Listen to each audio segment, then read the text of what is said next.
Let's go ahead and call the Senate to order. Sergeant-at-Arms will please secure the chamber doors.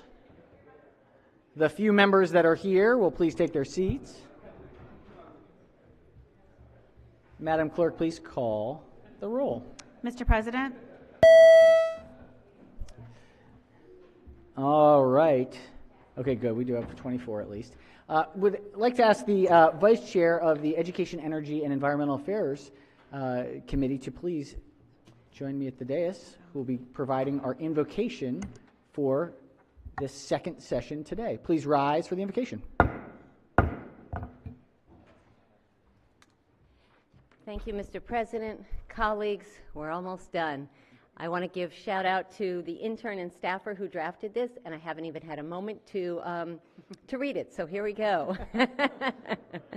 About once every 30 years, the holidays of Ramadan, Easter, and Passover overlap.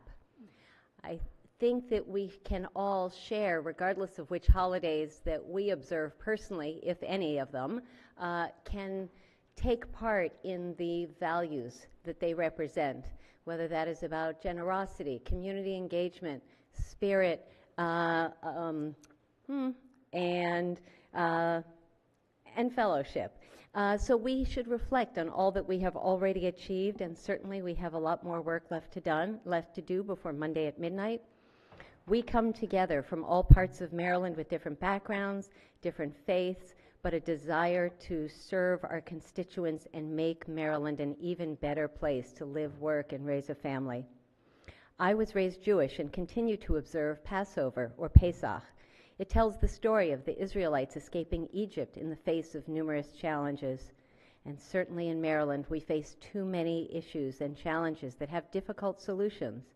But as we approach Easter, and as our Muslim friends and colleagues celebrate Ramadan, we should focus on revival, renewal, and moving forward to a great future. Let's keep going. Good luck. Here's to Sine Die. Amen. Amen. Excellent. Excellent. Once every 30 years. I did not know that. That's an interesting fact. Huh. Math, I guess. Thank you, Mr. President. Yes, Chair recognizes the Vice Chair. As for my seatmate, was a wonderful prayer. Agreed. And my fellow Vice Chair. Yes. And I would like to journalize the prayer. Without objection, Senator, we will most certainly journalize the prayer. Have we been able to, can you hand that to the paper version to our wonderful proceedings? Thank you. Wonderful. All right, we will be sure to journalize the Senator's remarks and thank her for her thoughtful contemplative approach. Thank you.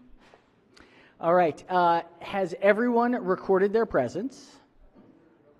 If so, the clerk will take the call. With 39 members in the chamber and a quorum being present, the Senate of Maryland is again in session. Let's see, any introductions before we jump in? If not, just sort of schedule-wise, we're going to see, probably 6:45-ish. We'll see where we are by then, and maybe take a quick break so that folks can get some food and see if there's any last-minute quick check-ins in committees, and then we will come back shortly after, and then we'll just try and get as far as we can until we stop, which maybe that's all the work. Maybe we're going to leave some for Monday. We'll see. But we'll do the best we can. So let's begin with the committee report on the Committee on Rules. Clerk will read the bills. Or actually the report.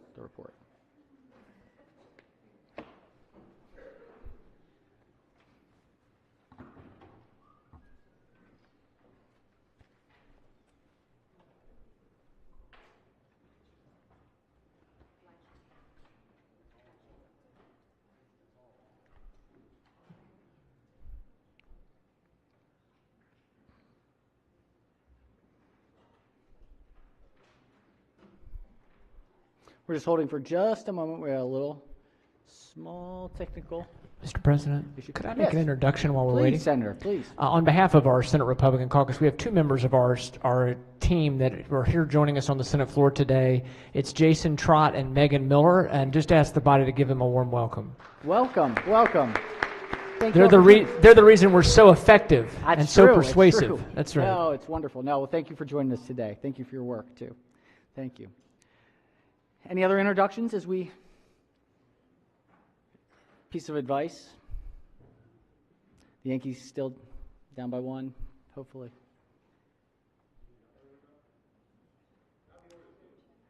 They're up by 1. Well, at least last I saw. Okay. We're having a streaming challenge at the moment.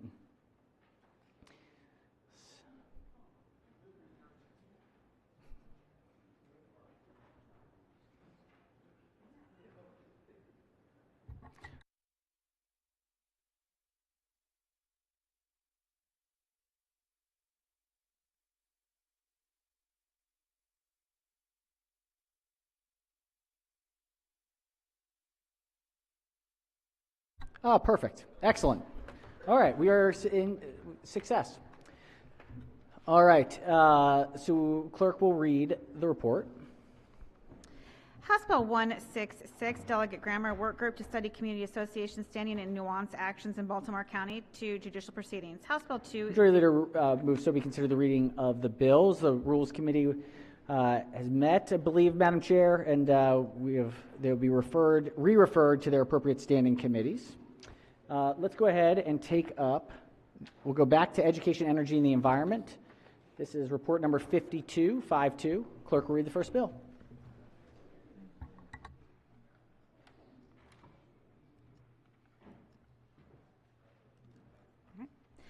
House Bill 206, Delegate Ivy, Early Childhood Education Pre-Kindergarten Programs, Montessori Schools and Programs, favorable with 2 amendments. Chair recognizes the senator from Frederick as the floor leader.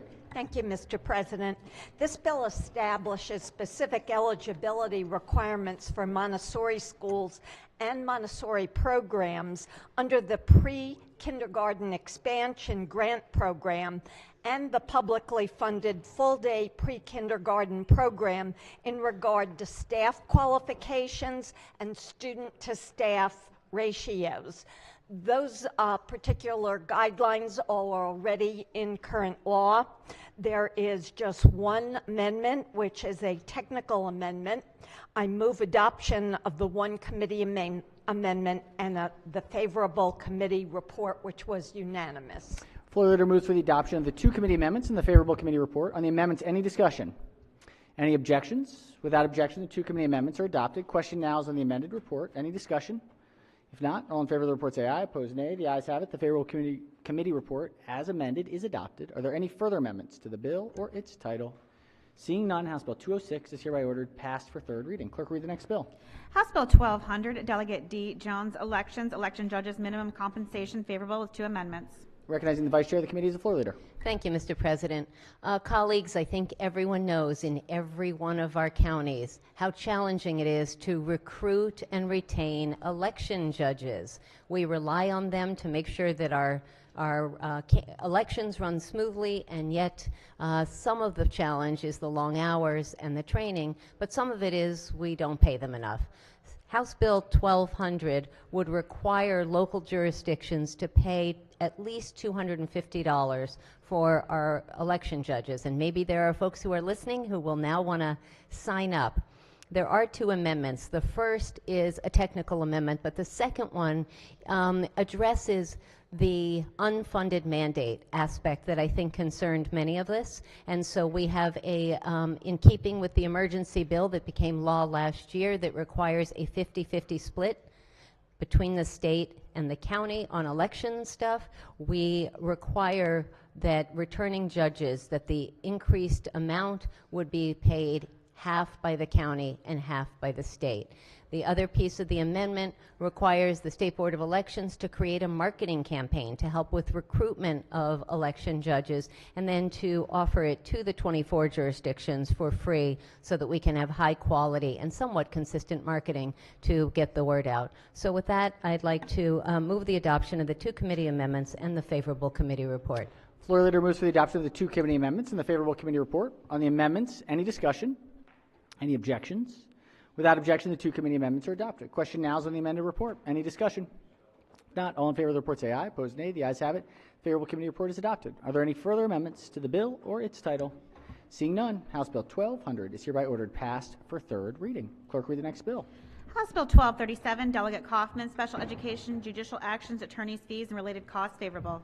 Chair recognizes the senator from the 23rd District as the floor leader. Thank you, Mr. President. This bill authorizes a court to award reasonable attorney's fees and related costs, including expert witness fees and costs, to the parent of a child with a disability if the parent prevails in a proceeding that is held to resolve disputes about the identification, evaluation, or educational placement of children with disabilities or the provision of a free, appropriate public education.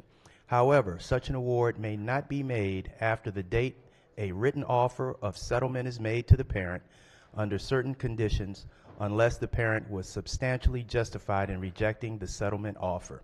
There is no state impact. Voted favorable out of the committee. I move the favorable committee report. Floor leader moves for the adoption of the favorable committee report. Any discussion? If not, all in favor of the report say aye. Opposed, nay. The ayes have it. The favorable committee report is adopted. Are there any amendments to the bill or its title?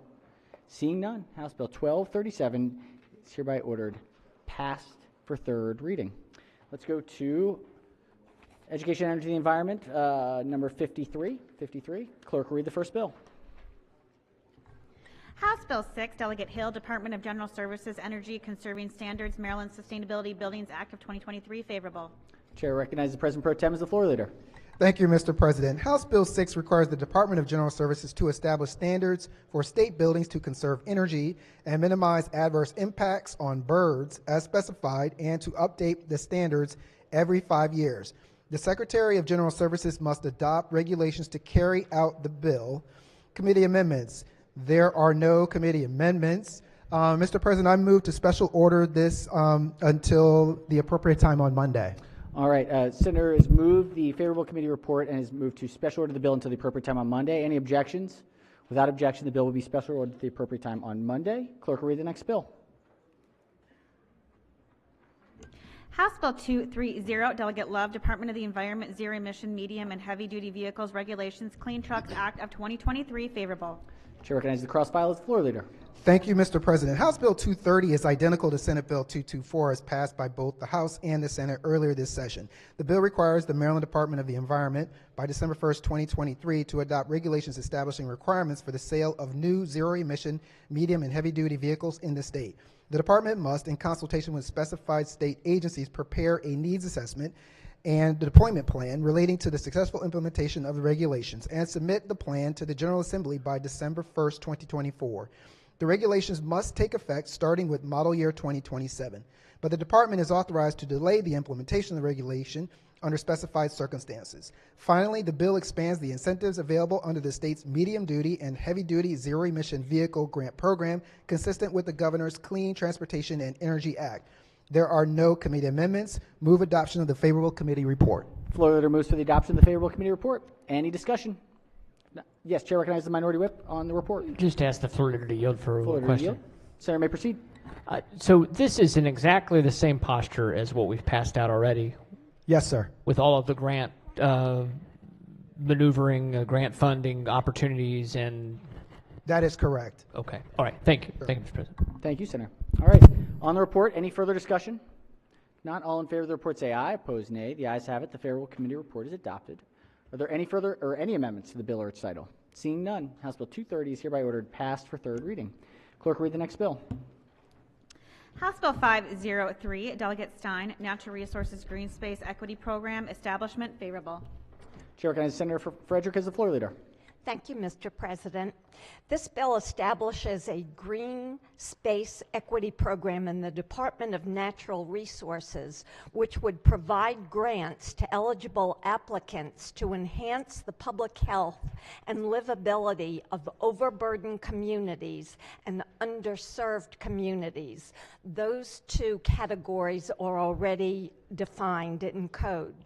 The program is funded with money from the state share of program open space. There are no committee amendments. I move adoption of the favorable committee report. Floor leader moves to the adoption of the favorable committee report. Any discussion? If not, all in favor of the report say aye. Opposed, nay. The ayes have it. The favorable committee report is adopted. Are there any amendments to the bill or its title? Seeing none, House Bill 503 is hereby ordered passed for third reading. Clerk will read the next bill.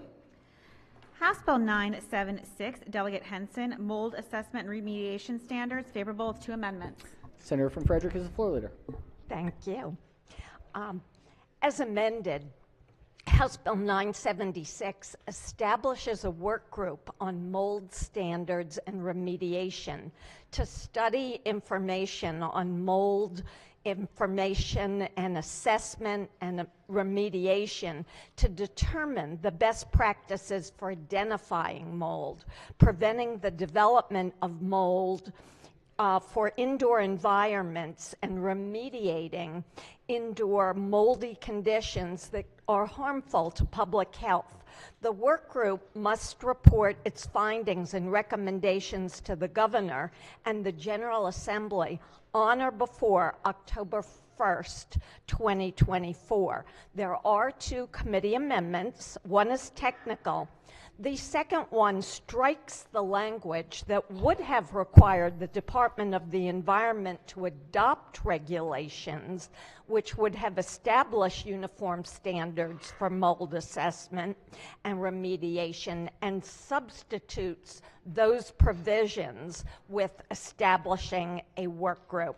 So I move adoption of the 2 committee amendments as well as the favorable committee report. Floor leader moves to the adoption of the 2 committee amendments and the favorable committee report. On the amendments, any discussion? Any objections? Without objection, the 2 committee amendments are adopted. Question now is on the amended report. Any discussion? If not, all in favor of the report say aye. Opposed, nay. The ayes have it. The favorable committee report as amended is adopted. Are there any further amendments to the bill or its title? Seeing none, House Bill 976 is hereby ordered passed for third reading. Clerk will read the next bill. House Bill 1005, Howard County Delegation, Howard County Archery Hunting Safety Zone and Position of Archery Hunting, Howard County 15-23, favorable. Chair recognizes the senator from District 9 as the floor leader. Thank you, Mr. President. Colleagues, House Bill 1005 is a local bill that decreases the archery hunting zone for archery hunters in Howard County who are hunting under the authority of a deer management permit or who are actively participating in a hunting program administered by the county from 150 yards to 50 yards from a dwelling, house, residence, church, or other building or camp occupied by human beings. An archery hunter must be in an elevated position that allows the hunter to shoot in a downward trajectory when hunting within 50 to 100 yards of an occupied building or camp in accordance with the bill. There are no committee amendments. I move the adoption of the committee report. Floor leader moves to the adoption of the favorable committee report. Any discussion? If not, all in favor of the report say aye. Opposed, nay. The ayes have it. The favorable committee report is adopted. Are there any amendments to the bill or its title? Seeing none, House Bill 1005 is hereby ordered passed for third reading. Chair recognizes the Chair of Budget and Tax.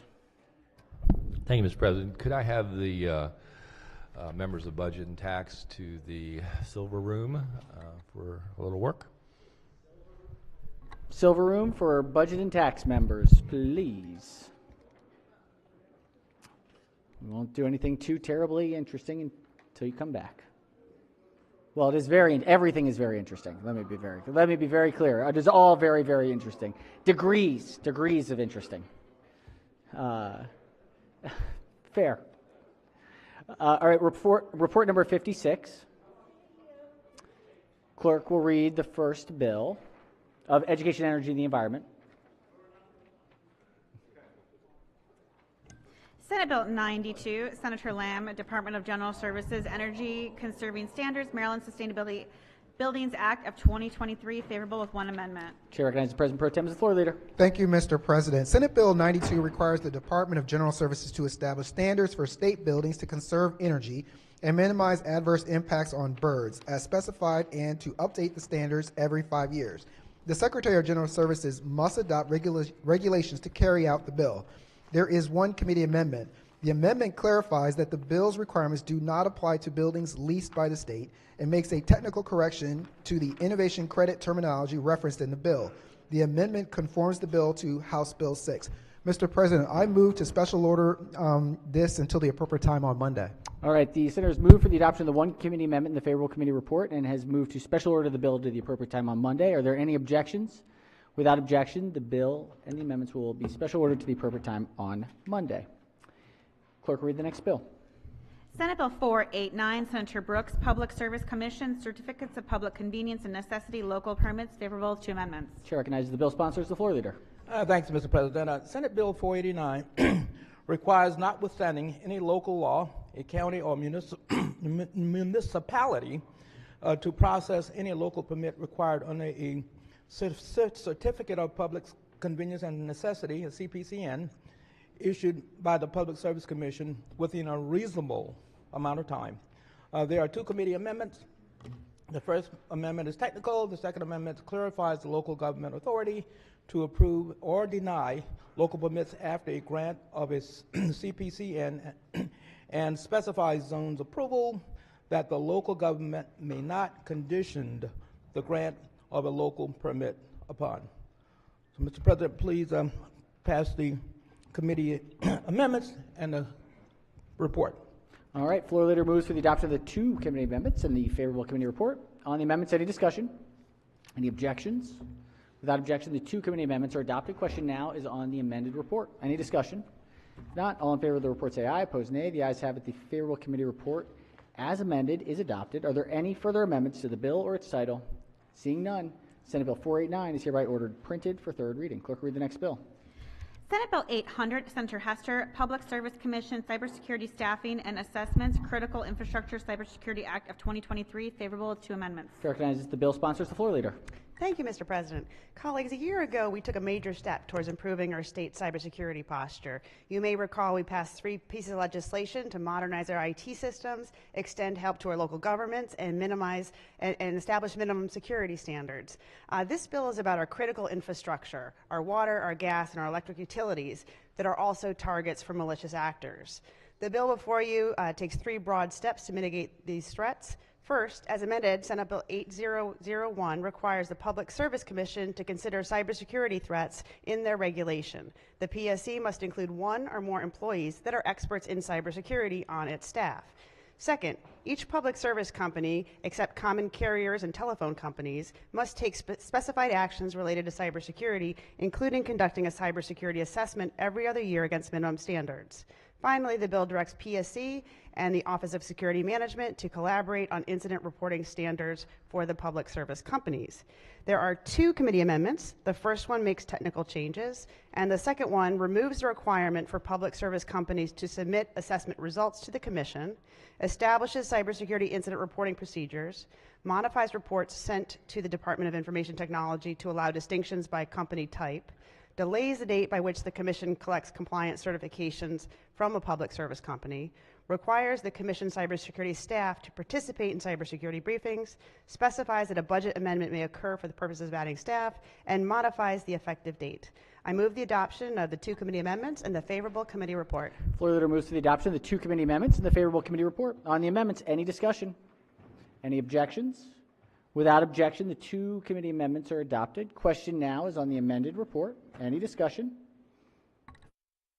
If not, all in favor of the report say aye. Opposed, nay. The ayes have it. The favorable committee report as amended is adopted. Are there any further amendments to the bill or its title? Seeing none, Senate Bill 800 is hereby ordered printed for third reading. Clerk will read the next bill.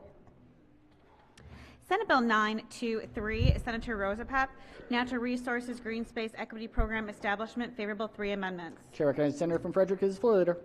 Thank you, Mr. President. Colleagues, this is the cross file of the House bill that I shared with you a few minutes ago, House Bill 503, which establishes a green space equity program in the Department of Natural Resources that would provide grants to eligible applicants to enhance public health and livability of overburdened communities and underserved communities.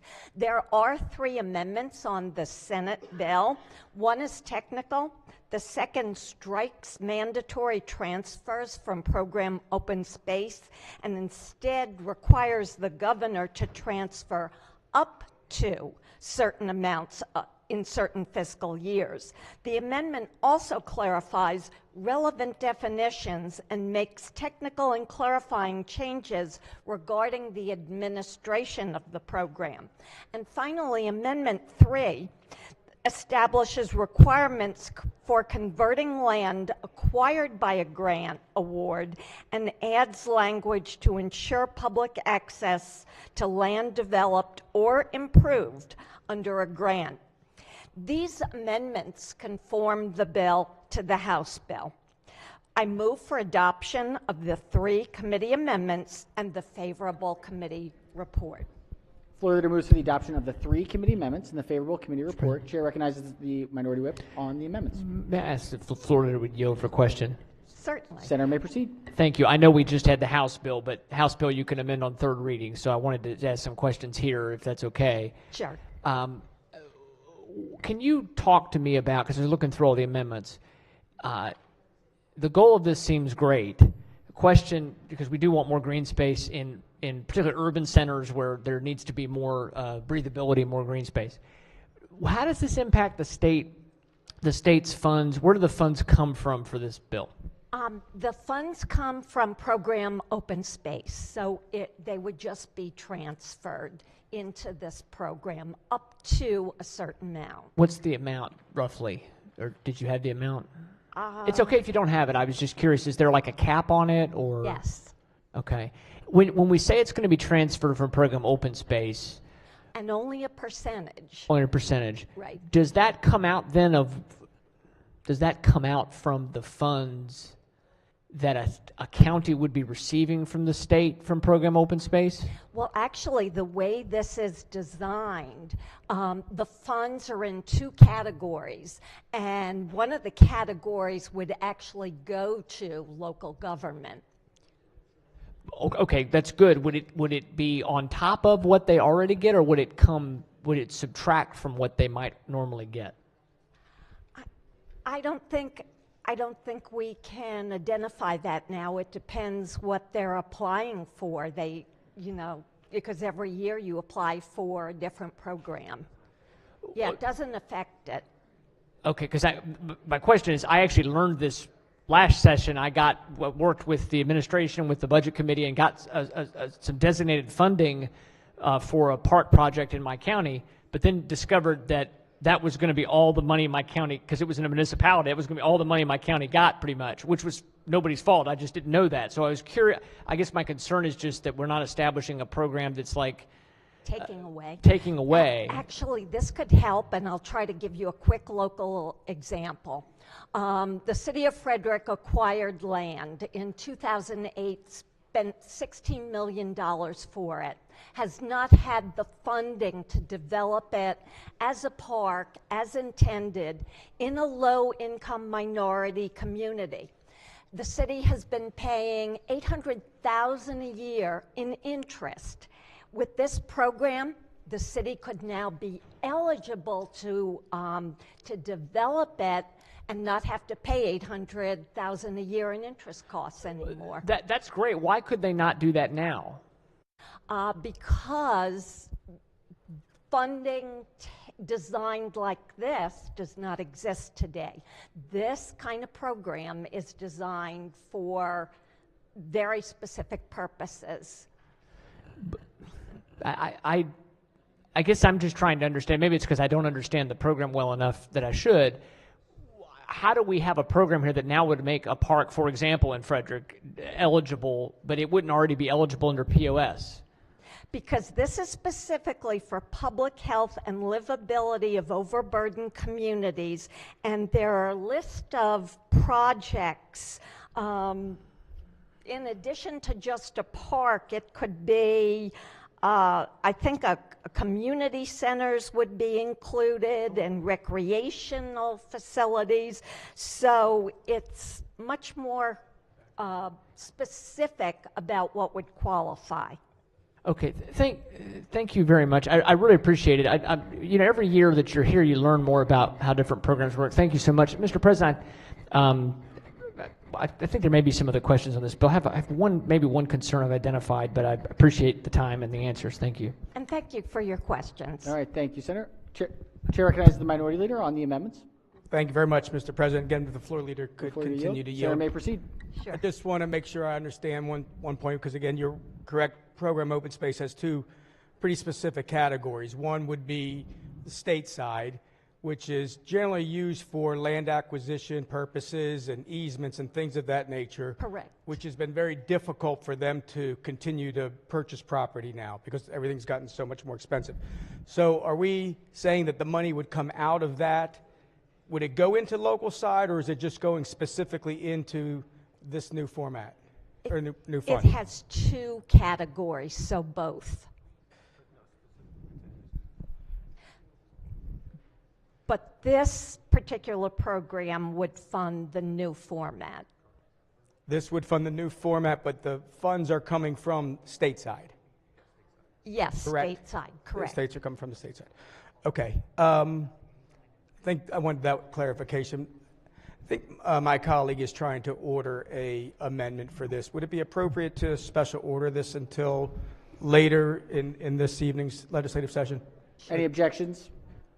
All right, we'll special order, senators move to special order for, call it, the end of this current session. End of this current session would be fine. Okay, we'll wait for an Would amendment. that be fine? Thank you you. very much. Thank you, All Mr. right, President. without objection, so ordered. The bill will be special ordered at the appropriate time at the end of this session. Clerk, read the next bill. Senate Bill 925, Senator A. Washington, elections, elected judges, minimum compensation, favorable with two amendments. Chair recognizes the Vice Chair of the Committee, the floor leader. Thank you, Mr. President. This is the Senate partner to the bill we just heard a couple calendars ago about paying our election judges more. Again, it's got the same amendments so that we are not offering a total unfunded mandates, and we are creating a marketing campaign for the county so that they can help publicize and recruit more. So I move the adoption of the two committee amendments and the favorable committee report. Floor leader moves to the adoption of the two committee amendments and the favorable committee report. On the amendments, any discussion? Any objections? Without objection, the two committee amendments are adopted. Question now on the amended report. Any discussion? If not, all in favor of the report say aye. Opposed, nay. The ayes have it. The favorable committee report as amended is adopted. Are there any further amendments to the bill or its title? Seeing none, Senate Bill 925 is hereby ordered printed for third reading. Clerk, read the next bill. Senate Bill 950, Senator Quarterman, Maryland Zero Emissions Electric Vehicle Infrastructure Council membership, favorable with two amendments. Chair recognizes Senator from Anne Arundel as the floor leader. Thank you, Mr. President. Senate Bill 950 adds one member to the Maryland Zero Emissions Electric Vehicle Infrastructure Council, so the existing representation for a plugged-in electric drive vehicle manufacturer can be bifurcated to encompass both light vehicle and heavy vehicle manufacturers. There were two amendments. The first is technical. The second makes technical corrections and adds the Secretary of General Services or their designee. I move the committee amendments and the favorable committee report. Floor leader moves to the adoption of the two committee amendments and the favorable committee report. On the amendments, any discussion? Any objections? Without objection, the two committee amendments are adopted. Question now on the amended report. Any discussion? If not, all in favor of the report say aye. Opposed, nay. The ayes have it. The favorable committee report as amended is adopted. Are there any further amendments to the bill or its title? Seeing none, Senate Bill 950 is hereby ordered printed for third reading. Let's get these conference committees up and running. Madam Clerk, if we could start with 550, House Bill 550. Clerk will read the bill and the first message.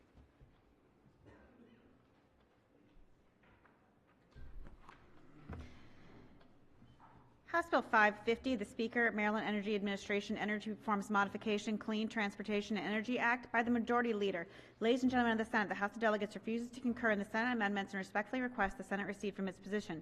Should the Senate prefer a conference committee to confer on the disagreeing votes of the two houses, the House appoints Delegate Barv, Chair, Delegate Stein, Delegate Love. Said bills returned herewith by order Sylvia Seeger, Chief Clerk. Message having been read is ordered journalized. Clerk will read the next message. By the Majority Leader, ladies and gentlemen of the House of Delegates, House Bill 550, Speaker, Maryland Energy Administration Energy Programs Modification, Clean Transportation Energy Act. The Senate recedes from its position on House Bill 550. Said bills return herewith by order Nicole Alexander. All right, please recede. Excellent. Message having been read is adopted. Let's go to a message. We have a not concur. This is, what is this? Senate Bill 23. Clerk will read the bill.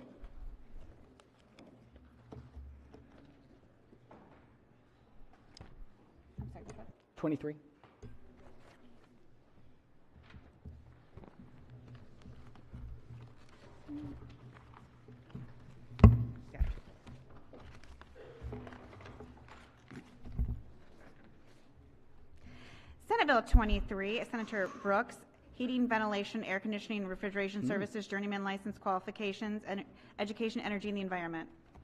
Chair recognizes the chair of the committee. Thank you, Mr. President. This bill modifies qualifications for journey person licensees by raising experience requirements from 3 years to 4 years and hourly practice requirements from 1,875 hours to 6,000 hours. The House amendments delay the bill's effective date by 2 years. The committee will not concur and suggest that the House recede from their position. All right, committee urges that we not concur. Any discussion? Any objections? Without objection, the House's amendments are rejected and we do not concur. Clerk will read the message. By the Majority Leader, ladies and gentlemen of the House of Delegates, Senate Bills 23, Senator Brooks, heating, ventilation, air conditioning, refrigeration services, journeyman license qualification. The Senate refuses to concur in the House amendments and respectfully requests the House recede from its position. Said bills returned herewith by order. Nicole Alexander, Secretary. Message having been read is adopted. Let's give Tripoli a little bit of a break and we'll go to a tiny little bill, calendar 58 of finance. Clerk will read the bill. Just a piffle. House Bill 556, Delegate Wilson, Cannabis Reform, favorable with 2 amendments. I had an audience of 1 that fell flat on. Oh, okay.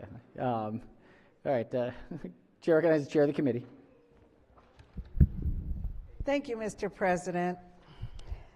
House Bill 558 is similar to Senate Bill 516, which passed the Senate. And colleagues, if you'll recall, House Bill 556 is an emergency bill that, as amended, sets up the licensing framework for an adult use cannabis industry in the state of Maryland, regulates the growth, processing, and retail sale of cannabis in the state for standard licenses and for micro licenses, and it also establishes the tax rate at 9%, which we recently discussed. The 2 amendments are technical and clarifying, and less than the 17 amendments that we discussed when we had the original bill before us. So I'll describe the amendments. First of all, I'll say that the First Amendment conforms House Bill 556 to Senate Bill 516 as it passed the Senate and was agreed to with the House. The Second Amendment reduces the one-time dispensary conversion fee to 8% of gross revenues for dispensary licenses. The floor is $100,000 and the ceiling is $2 million. If a dispensary is located in a municipality, and I know this was an issue of interest to many of you, we adopted an amendment that will allow for a 50-50 split between the county and the municipality if a facility is located in a municipality. We conform language throughout the bill concerning the purpose and use of the Community Reinvestment and Repair Fund. And as it pertains to the partnership grant, we provided that social equity licensees include growers, processors, and dispensaries in terms of partnering. We extended the delivery of medicinal cannabis by another 6 months, and the amendment also restores some mistakenly struck language that specifies that a license is not property, and that medicinal cannabis license holder who does not convert the license may not operate a cannabis business, but may hold that license for sale. We also expanded the eligibility of an HB2 licensee to obtain a standard dispensary license to all HB2 licensees that do not have a dispensary. And we had to remove provisions from the bill related to the processors. We were going to try to provide them an opportunity to enter into a lottery for a micro-grow license. That provision was found to be not consistent with our Constitution, so we removed that provision. We also, we also required that the administration adopt regulations regarding the repackaging, health, safety, and security, and tracking. We also struck language specifying the packing requirements and authorized the sale on or before July 1, 2024 of existing cannabis or cannabis products that have images that would be prohibited as we move forward. So we put language in the bill that really specified what the packaging could look like moving forward, but we made sure that we allowed those who were legally operating with current supply could have some time to sell those products. We also required testing of tinctures and required regulations to govern internet sales. We actually adopted a ban on internet sale until July 1 of 2025. We added language that would allow for the transfer of funds and provided funding to the Maryland Cannabis Administration and clarified the distribution of funds for the tax sales where we had those percentages going to different funds. That happens after the administrative costs go to administering those funds. And we also required the administration to enter into a memorandum of understanding regarding enforcement with the Alcohol, Tobacco, Cannabis Commission. Mr. President, those are the amendments. I move the adoption of the amendments in the favorable committee report. Floor leader moves for the adoption of the 2 committee amendments and the favorable committee report. On the amendments, any discussion? Any objections to the 2 committee amendments? Without objection, the 2 committee amendments are adopted. Question now is on the amended report. Any discussion? If not, all in favor of the report say aye. Opposed, nay. The ayes have it. The favorable committee report as amended is adopted. Are there any further amendments to the bill or its title? Seeing none, House Bill 556 is hereby ordered passed for 3rd reading. All right, let's go to back to Education, Energy, and the Environment, calendar number 57. Clerk will read the bill. House Bill 410, Delegate Rosenberg, Election Reform Act of 2023, favorable with 2 amendments. Chair recognizes the Vice Chair of the committee as the floor leader.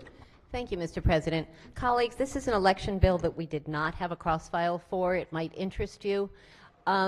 This has been significantly amended, but fundamentally it talks about the process of choosing voting locations. We want to make sure, especially in historically disenfranchised communities, that there is a process and that it is transparent.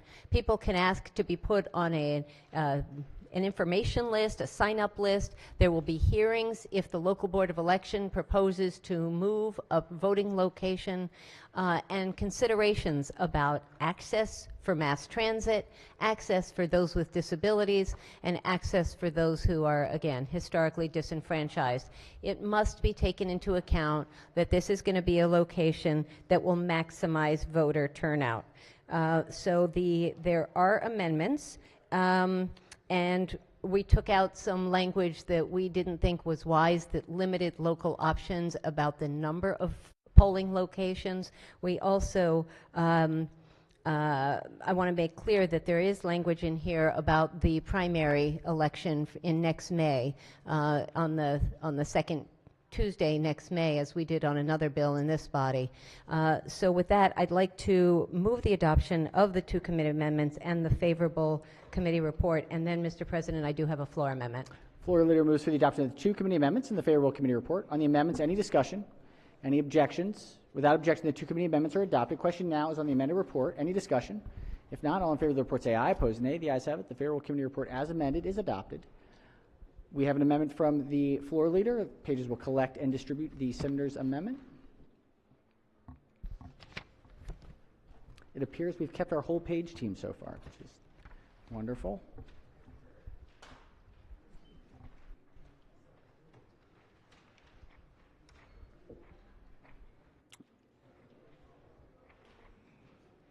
Senator may explain the amendment. Thank you, Mr. President. The bill, as it came over to us, talked about looking at the number of people who vote in a precinct, the number who vote in person, the number who vote by mail, and it seemed to us that what was missing was the number who early voted, and that information is also important. So this amendment would simply add the number of people in any particular precinct who voted early, and I would like to move the amendment, Mr. President. All right, Senator moves the amendment. Any objections to the senator's amendment? Any objections? Without objection, the senator's amendment is adopted. Any further amendments to the bill or its title? Chair recognizes the senator from the 42nd District. Actually, it's not an amendment. I wonder if I could talk to the floor leader for a moment. Absolutely. Oh, sorry. Sure. Yeah. With discretion, so it's a quick question. So over the years, many years ago, almost everybody voted in by precinct.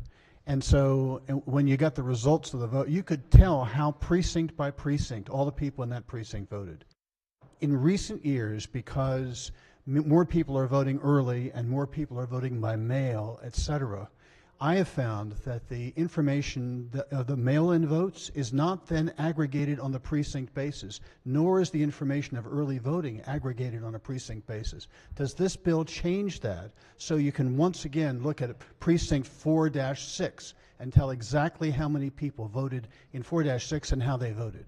Thank you for the really important question. Not in this bill, Senator, but in the bill, Senate Bill 379, which has passed both the Senate and the House, there is clarity that we expect precinct disaggregation so that we will get that data. And while it was available in 2022, and you should be able to find that, because of the mail-in ballot, not every jurisdiction in the primaries in the 2020 election, when it was a 100% vote by mail election, not everyone did disaggregate by precincts. There is conversation about ensuring that that does happen.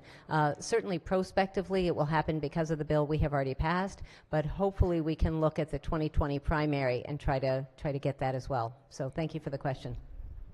All right. Any further amendments to the bill or its title? Seeing none, House Bill 410 is hereby ordered passed for third reading. Let's go to calendar number 59 out of Education, Energy, and the Environment. Clerk will read the bill. House Bill 982, the Speaker, State Employees, Programs, and Scholarships for Human Services Careers and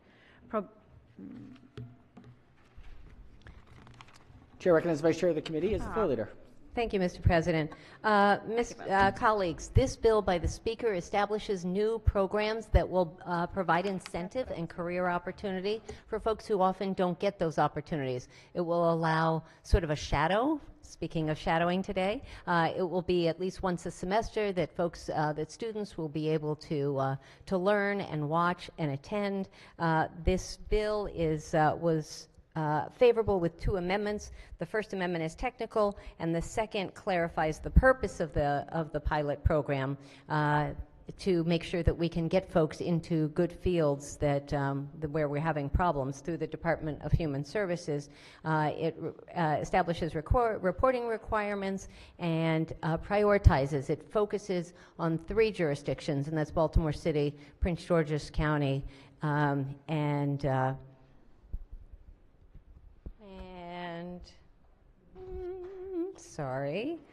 Baltimore, Prince George's, and Baltimore City, Baltimore County, Prince George's County, and it also requires MHEC, the Maryland Higher Education Commission, to begin awarding specific scholarships beginning in FY24, and the program does sunset unless we decide to revisit it. So I'd like to move the adoption of 2 committee amendments and the favorable committee report.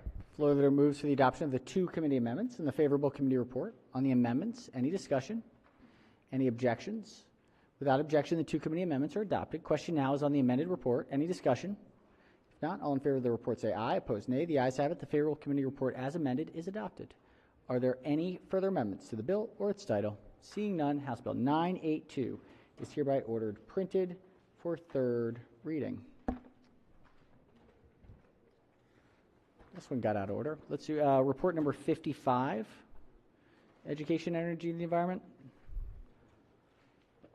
Got it. Sorry, you got it? Clerk will read the first bill. House Bill 636, Delegate Zone, Public Information Act, Inspection of Email Addresses, Telephone Numbers, favorable. All right, Chair recognizes the Vice Chair of the Committee as the floor leader. Thank you, Mr. President. There's a lot of information that we want to keep private, such as a social security number, a driver's license number.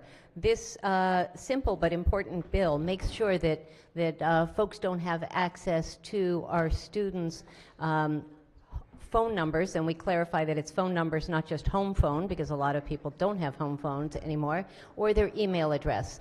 It also clarifies that for notary public, that if their business email is not available, that their home email will be available. So this is mostly clarifying and identity protection. There are 2 amendments. The first is technical, and the second makes sure that the local boards of Education. Whoops. The second one is technical, and I am on the right bill. I'm going to strike that. No committee amendments on this one. Clean. It was a bill that was perfect as it came over, so we move adoption of the favorable committee report. Floor leader moves for the adoption of the favorable committee report. Any discussion?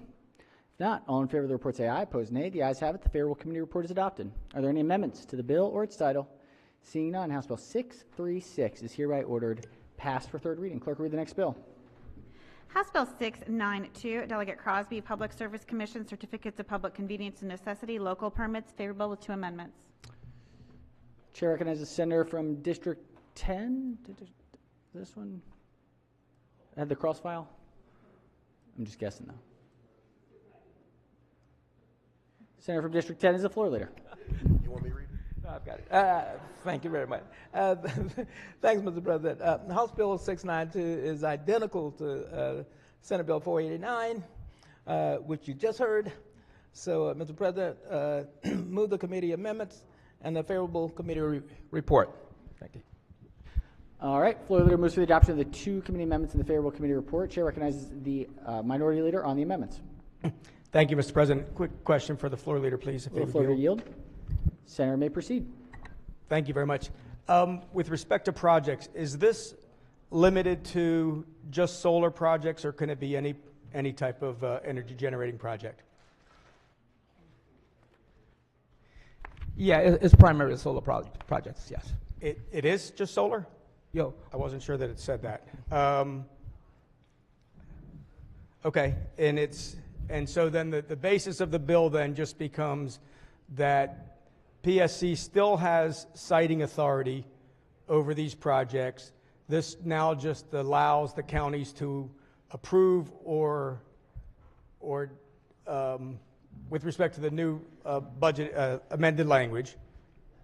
Right. They could they no longer approve or deny. Right. They no longer have to process now, approve or deny. Yes. But again, just to be specific, those permitting issues are more what they're calling like livability, right? With respect to trees that surround a project, all right. that. You're talking about siting and things of that nature? The counties do not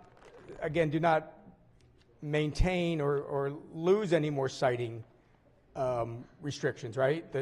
They will not, no. Right. They are still under the PSC determining the siting, correct? That is correct. Anything, the CPCN comes into play if it's 2 megawatts or greater. 2 megawatts or greater. So Right. anything under, right? So again, on 2 megawatts or greater, this again, just you're saying it only affects solar? Absolutely. We're sure about that? Hold on a second. Right. Not just solar, everything. I stand corrected, yes. Okay, I just want to make sure about that. Yeah. Thank you very much. I appreciate All it. right, you're quite welcome. Thank you, President. Okay. Thank you. Glad we clarified. All right. 2 amendments. Any further discussion? If not, any opposition? If no, the 2 amendments are adopted. Question now is on the amended report. Any discussion? If not, all in favor of the report say aye. Opposed, nay. The ayes have it. The favorable committee report as amended is adopted. Are there any further amendments to the bill or its title? Seeing none, House Bill 692 is hereby ordered passed for third reading. Clerk, read the next bill. House Bill 778, Montgomery County Delegation and Prince George's County Delegation, Montgomery County by County Agencies, Commissioners, Discipline, Disclosures, Training, and Ethics, MC/PG 105-23, favorable. Recognizing the Vice Chair, I'm just so curious what the 105-23, I never know what those are. So 23 is the year, and 105, so that's the bill number as it goes up in numbers. In the local. Got it. Yep. Thank you. Sure. Thank you, Mr. President. Some of you may have read about our Park and Planning Agency in the last couple of years. It's been in the press in not necessarily the way we might want. So this is a strengthening and enforcement bill. There are 5 Prince George's residents and 5 Montgomery County residents, and this addresses everything from ethics training to disclosure. It is mostly just a strengthening and cleanup bill in terms of conflicts of interest, other employers, and it passed both delegations unanimously. It passed the committee unanimously. There are no committee amendments, so I would move the favorable report. Floor leader moves for the adoption of the favorable committee report. Any discussion? If not, all in favor of the report say aye. Opposed, nay. The ayes have it. The favorable committee report is adopted. Are there any amendments to the bill or its title? Seeing none, House Bill 778 is hereby ordered passed for third reading. Clerk, read the next bill. House Bill 969, Delegate Chi, Public Service Commission, Cybersecurity Staffing and Assessments, Critical Infrastructure Cybersecurity Act of 2023, favorable with 2 amendments. Chair recognizes the senator from District 9 as the floor leader. Thank you, Mr. President. Colleagues, this bill is the identical cross-file to SB 800, which we just heard, which requires the Public Service Commission to include 1 or more employees that are experts in cybersecurity, and requires that each public service company, except common carriers and telephone companies, must take specified actions related to cybersecurity. There are 2 committee amendments. The first one makes technical changes. The second one conforms it to the Senate bill. I move the 2 committee amendments and the favorable committee report. Floor leader moves for the adoption of the 2 committee amendments and the favorable committee report. On the amendments, any discussion? Any objections? Without objection, the 2 committee amendments are adopted. Question now is on the amended report. Any discussion? If not, all in favor of the report say aye. Opposed, nay. The ayes have it. The favorable committee report as amended is adopted. Are there any further amendments to the bill or its title? Seeing none, House Bill 969 is hereby ordered passed for third reading. Clerk will read the next bill. House Bill 1026, Prince George's County Delegation, Prince George's County Land Use Development of Neglected Property, PG 406-23, favorable with 1 amendment. Chair recognizes the senator from the 23rd as the floor leader.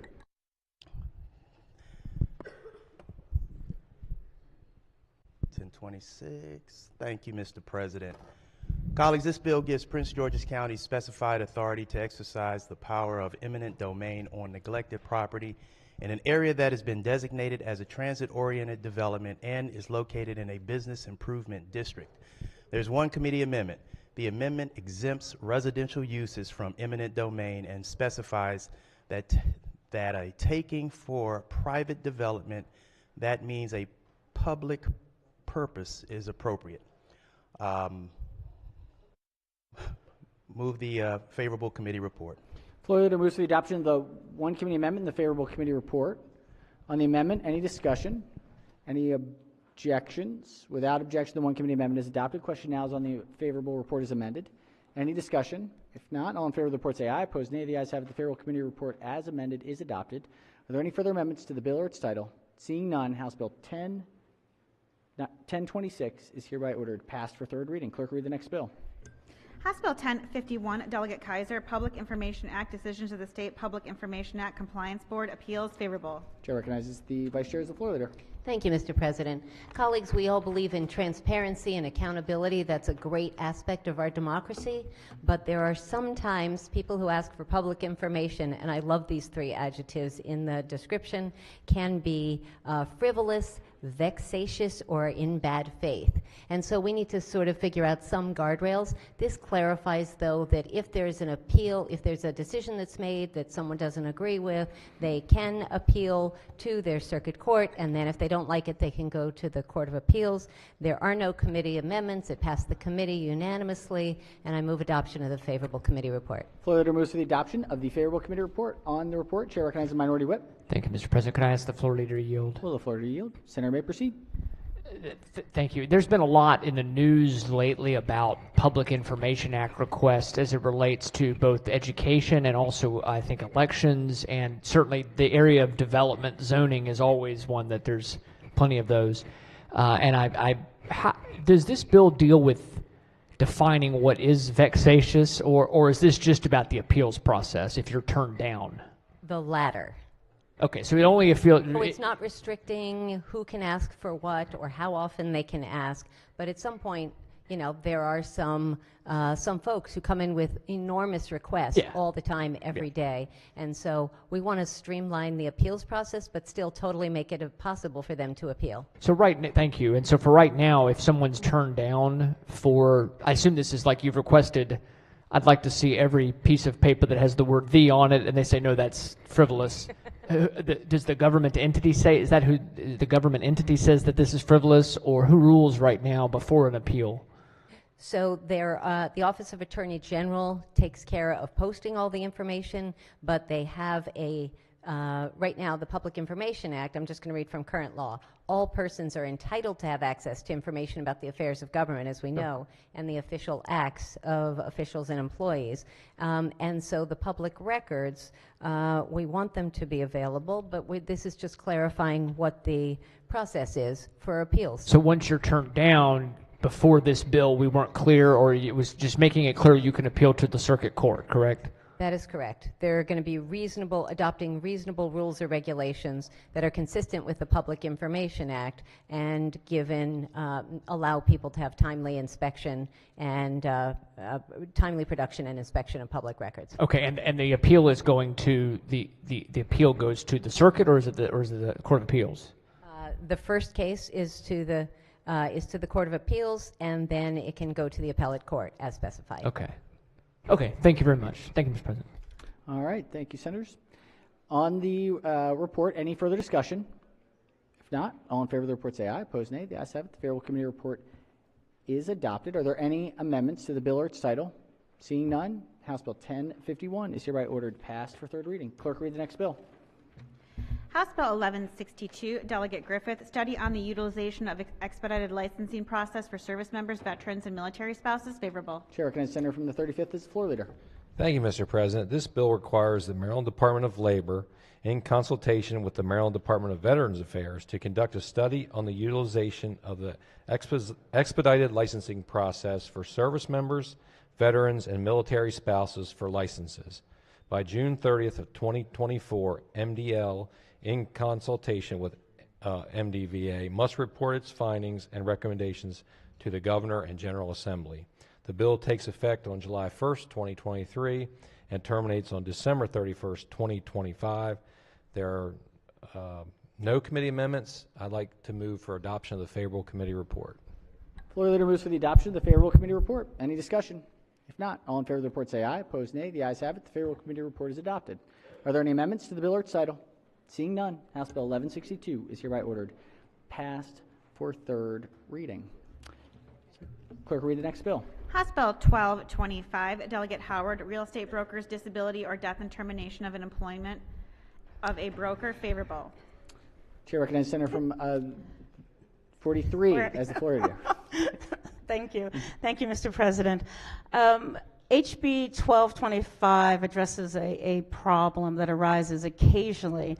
In Maryland, a licensed real estate agent can only conduct business if they're connected with a broker.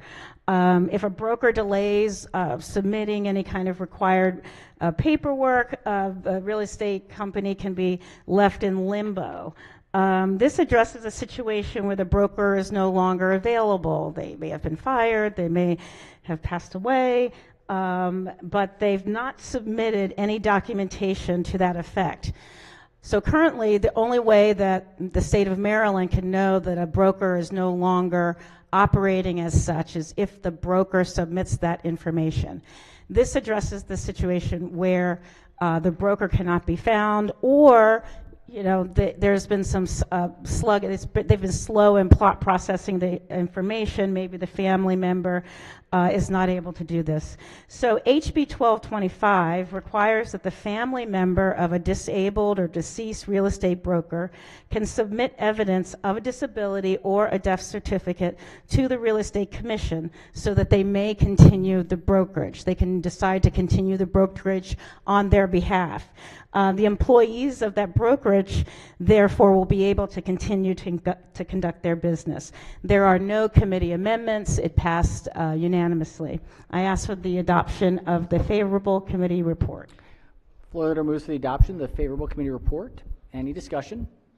If not, all in favor of the report say aye. Opposed, nay. The ayes have it. The favorable committee report is adopted. Are there any amendments to the bill or its title? Seeing none, House Bill 1225 is hereby ordered passed for third reading. Sticking with education, energy, and the environment, this is report number 58. Clerk will read the first bill. House Bill 175, Baltimore County Delegation, Baltimore County Board of Education, Student Member Voting and Training. Favorable. Chair recognizes Baltimore County. Chair recognizes Senator from District 10. Thanks, Mr. President.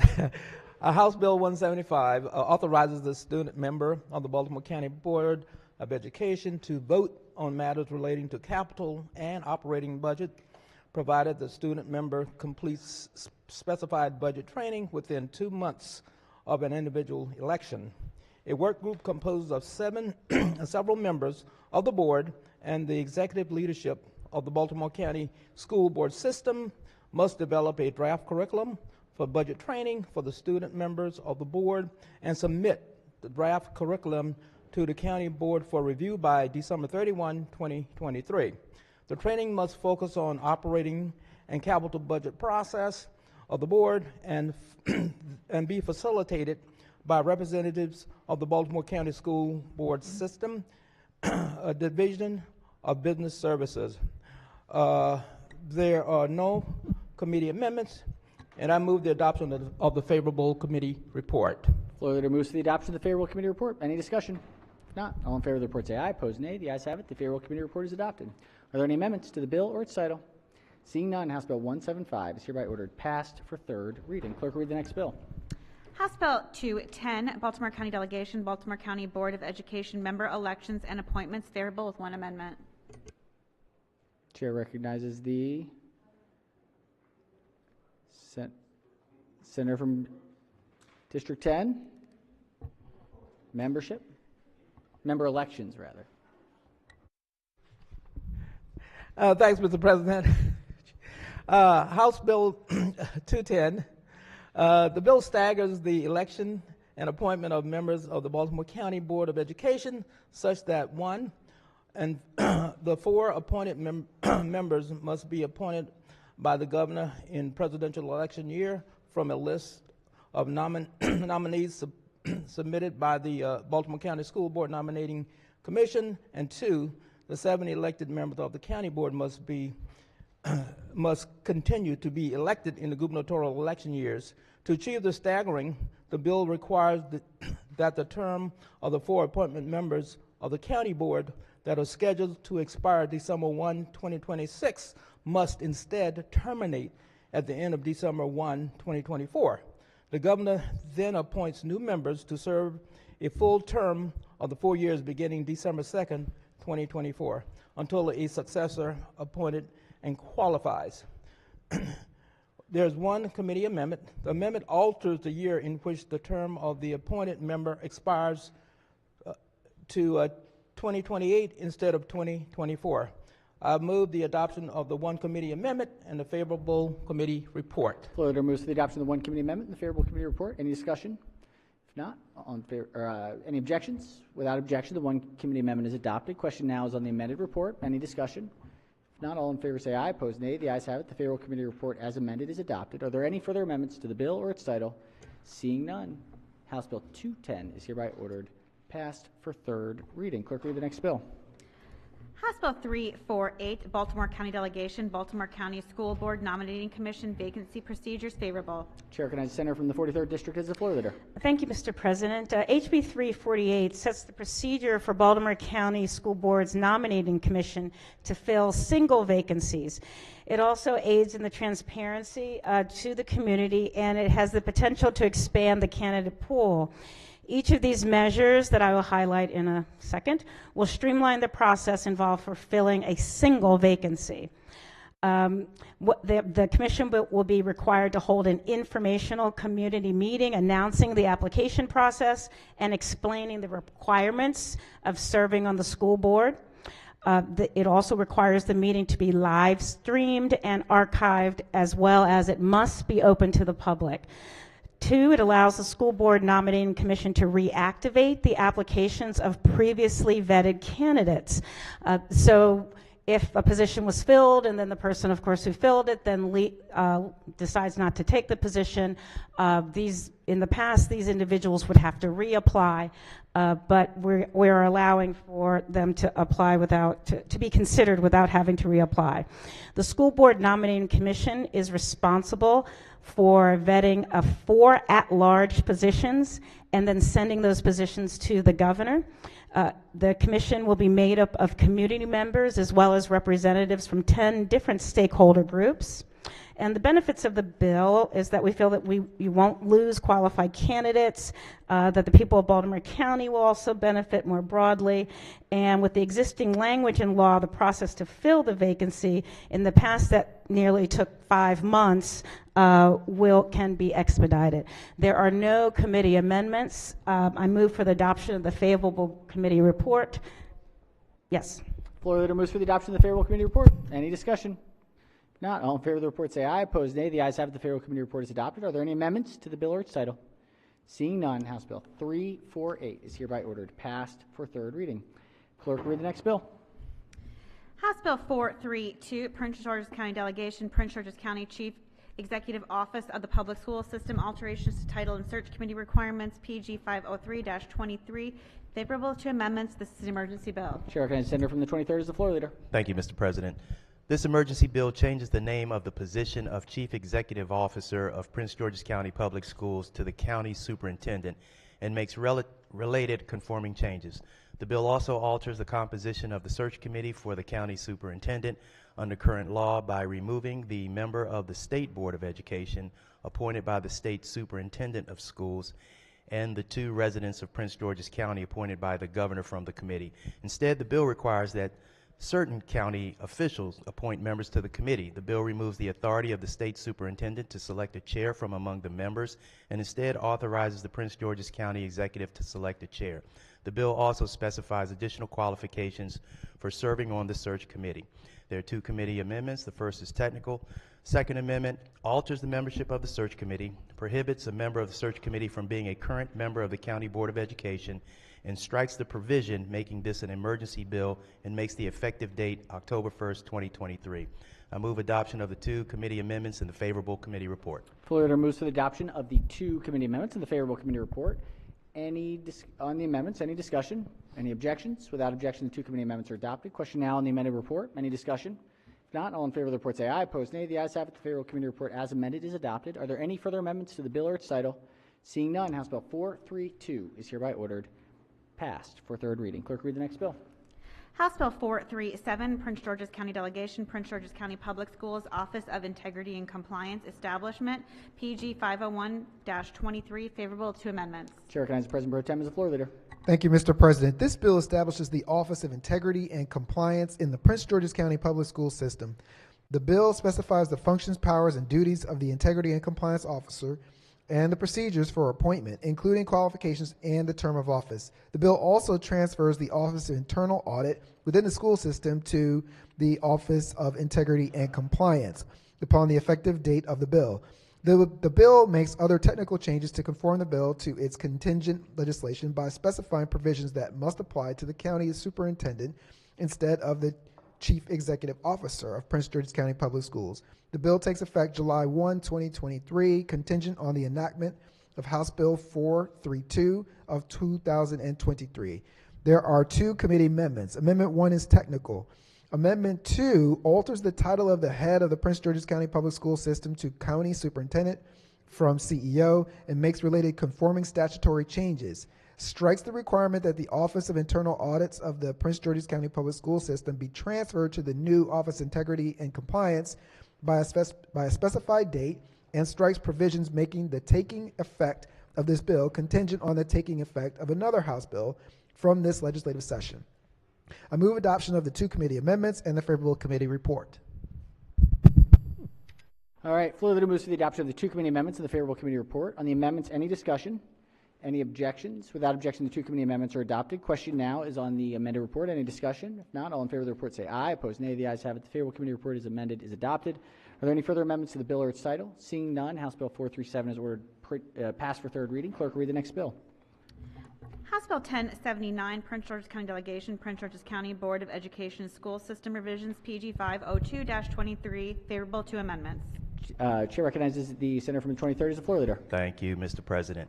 Colleagues, this local bill makes various changes to state law relating to the Prince George's County Board of Education, the county superintendent, and Prince George's County Public Schools, including adding to the board's and superintendent's responsibilities, altering and establishing eligibility, removal, and term limit provisions applicable to non-student board members, expanding the voting rights of and altering the election procedures for the student member of the board, and increasing non-student board member compensation beginning December 7th, 2026. The bill takes effect contingent on the passage of other specified bills. There were 2 committee amendments. The first is technical. The second amendment alters provisions relating to the student member of the board, including when a nomination form must be followed, how many students must be selected as candidate, what matters they may vote on, and administration of elections for the student member. Requires the county board to retain legal counsel to defend county board members in litigation because of their service in their official capacity, and to pay all legal counsel fees and certain expenses incurred for defending the member under specified circumstances, and making these provisions retroactive. Establishes an exemption to the 1-year county residency requirement to qualify for membership on the county board following approval of decennial redistricting plan. Strikes provisions limiting an elected member to 2 terms, and strikes the contingency effective date provisions. I move adoption of the 2 committee amendments and the favorable committee report. Floor leader moves to the adoption of the 2 committee amendments and the favorable committee report. Any discussion on the amendments? Any objections? Without objection, the 2 committee amendments are adopted. Question now is on the amended report. Any discussion?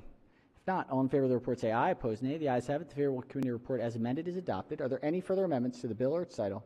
Seeing none, House Bill 1079 is hereby ordered passed for 3rd reading. We'll go to budget and taxation. Calendar number 39. Clerk will read the bill. House Bill 529, Delegate Rosenberg, Gaming Video Lottery Terminals, Local Impact Grants, Baltimore City, favorable with 2 amendments. Chair recognizes the senator from Baltimore City as the floor leader. My God, thank you, Mr. President. House Bill 529 alters the distribution of video lottery terminal VLT local impact grants within Baltimore City from fiscal 2024 to 2032, 85% instead of 75%. The increased distribution for the purpose results to decrease in distributions for capital projects and other specified Baltimore City areas and neighborhoods, not Prince George's. Amendment number 1 makes technical changes. Amendment number 2 defines specified terms and establishes a Pimlico Community Development Authority. Move adoption of the 2 amendments and the favorable committee report, Mr. President. Floor leader moves to the adoption of the 2 committee amendments and the favorable committee report. On the amendments, any discussion? Any objections? Without objection, the 2 committee amendments are adopted. Question now is on the amended report. Any discussion? If not, all in favor of the report say aye. Opposed, nay. The ayes have it. The favorable committee report as amended is adopted. Are there any further amendments to the bill or its title? Seeing none, House Bill 529 is hereby ordered passed for 3rd reading. Let's go to judicial proceedings, calendar number 42. Oh, yeah. Actually, Madam Clerk, let's hold on that for a second. There's another B&T one. Let's stay there. This is budget and text number 40. Clerk will read the first bill.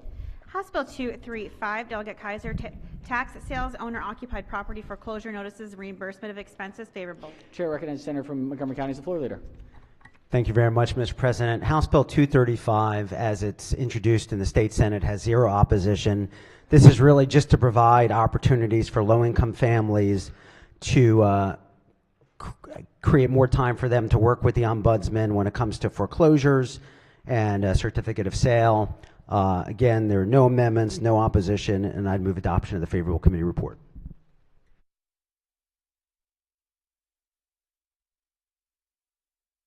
All right. Floor leader moves to the adoption of the favorable committee report. On the report, any discussion?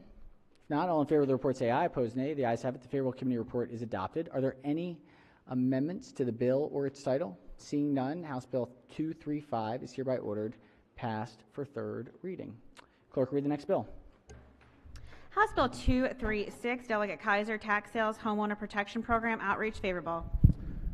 Chair recognizes the senator from Montgomery County as the floor leader. Thank you very much, Mr. President. Colleagues, House Bill 236 really is quite frankly a companion bill to House Bill 235. There's a fund that exists that helps a homeowner protection fund. It's already supported in the operating budget of the state of Maryland. This just provides 2% of those funds helps toward the ombudsman that will help especially low-income families with assistance to keep them in their homes, and it's really just a homeowner protection program. There's no opposition to this bill, and there's no amendments, and I move adoption of the favorable committee report. Floor leader moves for the adoption of the favorable committee report. Any discussion? If not, all in favor of the report say aye. Opposed, nay. The ayes have it. The favorable committee report is adopted. Are there any amendments to the bill or its title? Seeing none, House Bill 236 is hereby ordered passed for third reading. Clerk, read the next bill. House Bill 245, Delegate Woods, Minority Business Enterprise Program, reporting favorable. Recognizing the chair of the committee is the floor leader. Thank you, Mr. President. 245 requires the Governor's Office of Small Minority Women Business Affairs to include in its annual report on minority business enterprises' participation in state procurement and ascertain that all units required to report MBE participation data are represented in the report. To ensure the accuracy of this information, the Governor's Office must conduct an audit of the executive branch every 3 years to determine which entities are subject to the state's MBE requirements. The bill also repeals the requirement that state agencies report their annual MBE participation data to the Joint Committee on Fair Practices and State Personnel Oversight, and instead requires them to deliver an annual report to the committee. There are no amendments. Move adoption of favorable committee report. All right, floor leader moves for the adoption of the favorable committee report. Any discussion? If not, all in favor of the report say aye. Opposed, nay. The ayes have it. The favorable committee report is adopted. Are there any amendments to the bill or its title? Seeing none, House Bill 245 is hereby ordered passed for third reading. Clerk, read the next bill. House Bill 444, Prince George's County Delegation, Prince George's County Payment in lieu of Tax Agreements, Low Income Housing, PG 403-23, favorable. Chair will recognize the senator from District 7 as the floor leader. Thank you, Mr. President. Colleagues, I stand as a honorary member of the Prince George's County Delegation Right. tonight as I present this wonderful piece of legislation. In all seriousness, this bill authorizes Prince George's County to enter into a pilot agreement, and what that pilot stands for is payment in lieu of taxes, with owners of specified low-income housing developments that are financed through the county's right of first refusal program or acquired, constructed, or rehabilitated for the purpose of operating rental housing for low-income individuals. Kind of explaining really what it does is it allows these property owners to work with the county to set up basically a fee that they feel is proper for this real estate versus the income tax, the property tax. There are no amendments, so Mr. President, I move favorable on this bill, which is very important to my my new county. Excellent. All right. Floor leader moves to the adoption of the favorable committee report. Any discussion? If not, all in favor of the report say aye. Opposed, nay. The ayes have it. The favorable committee report is adopted. Any amendments to the bill or its title? Seeing none, House Bill 444 is hereby ordered passed for third reading. Clerk, read the next bill. House Bill 495, Delegate Solomon, Early Childhood Development Child Care Scholarship Program alterations, favorable. Chair recognizes the majority leader as the floor leader. Thank you, Mr. President. House Bill 495 is identical to Senate Bill 350 that this body just concurred with earlier today. It generally prohibits the Maryland State Department of Education from making the following alterations to the Child Care Scholarship Program in effect as of January 1st, 2023. Increasing the co-payment levels, reducing the reimbursement rates, reducing the income eligibility requirements, or implementing a freeze in program enrollment without notification to the General Assembly, subject to a certain exception. There are no committee amendments, and I move adoption of the favorable committee report. Floor leader moves for the adoption of the favorable committee report. Any discussion? If not, all in favor of the report say aye. Opposed, nay. The ayes have it. The favorable committee report is adopted. Are there any amendments to the bill or its title? Seeing none, House Bill 495 is hereby ordered passed for third reading. Clerk, read the next bill. House Bill 897, Delegate Feldmark, Homeowners Property Tax Credit Qualified Homeowner Application Certification Requirements, favorable. Chair recognizes the senator from Baltimore County as the floor leader. Thank you very much, Mr. President. House Bill 897 is identical to Senate Bill 826 that we recently concurred with. It offers a certification process rather than an annual application requirement for homeowners with only certain types of income to simplify the receipt of the homeowner's property tax credit. There are no committee amendments. Move the adoption of the favorable committee report. All right. Floor leader moves for the adoption of the favorable committee report. Any discussion? If not, all in favor of the report say aye. Opposed, nay. The ayes have it. The favorable committee report is adopted. Are there any further amendments to the bill or its title? Seeing none, House Bill 897 is hereby ordered passed for third reading. Clerk, read the next bill. House Bill 963, Delegate Atterbury, Tax Sales Data Collection County Funding, favorable. Chair recognizes the senator from the 27th District as the floor leader.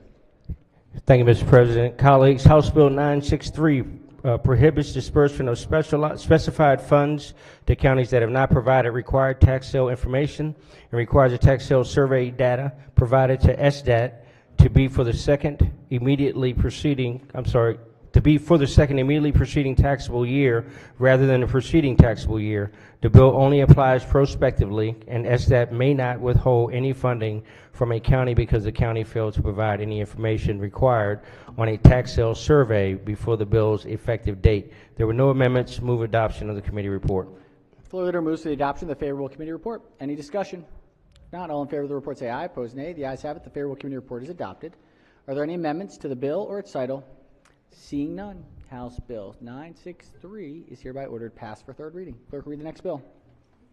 House Bill 1125, Delegate Solomon, Transit Grant Funding for Local Service Alterations, favorable. Chair recognizes the chair of the committee as the floor leader. Thank you, Mr. President. 1125 codifies a locally operated transit system grant program in the Maryland Department of Transportation. The purpose of the program is to provide funds to locally operated transit systems in the state. A locally operated transit system may only use program funds for authorized purposes, and MDOT may source funds from specified federal and state programs. There are no amendments. Move adoption of the favorable committee report. Floor leader moves for the adoption of the favorable committee report. Any discussion?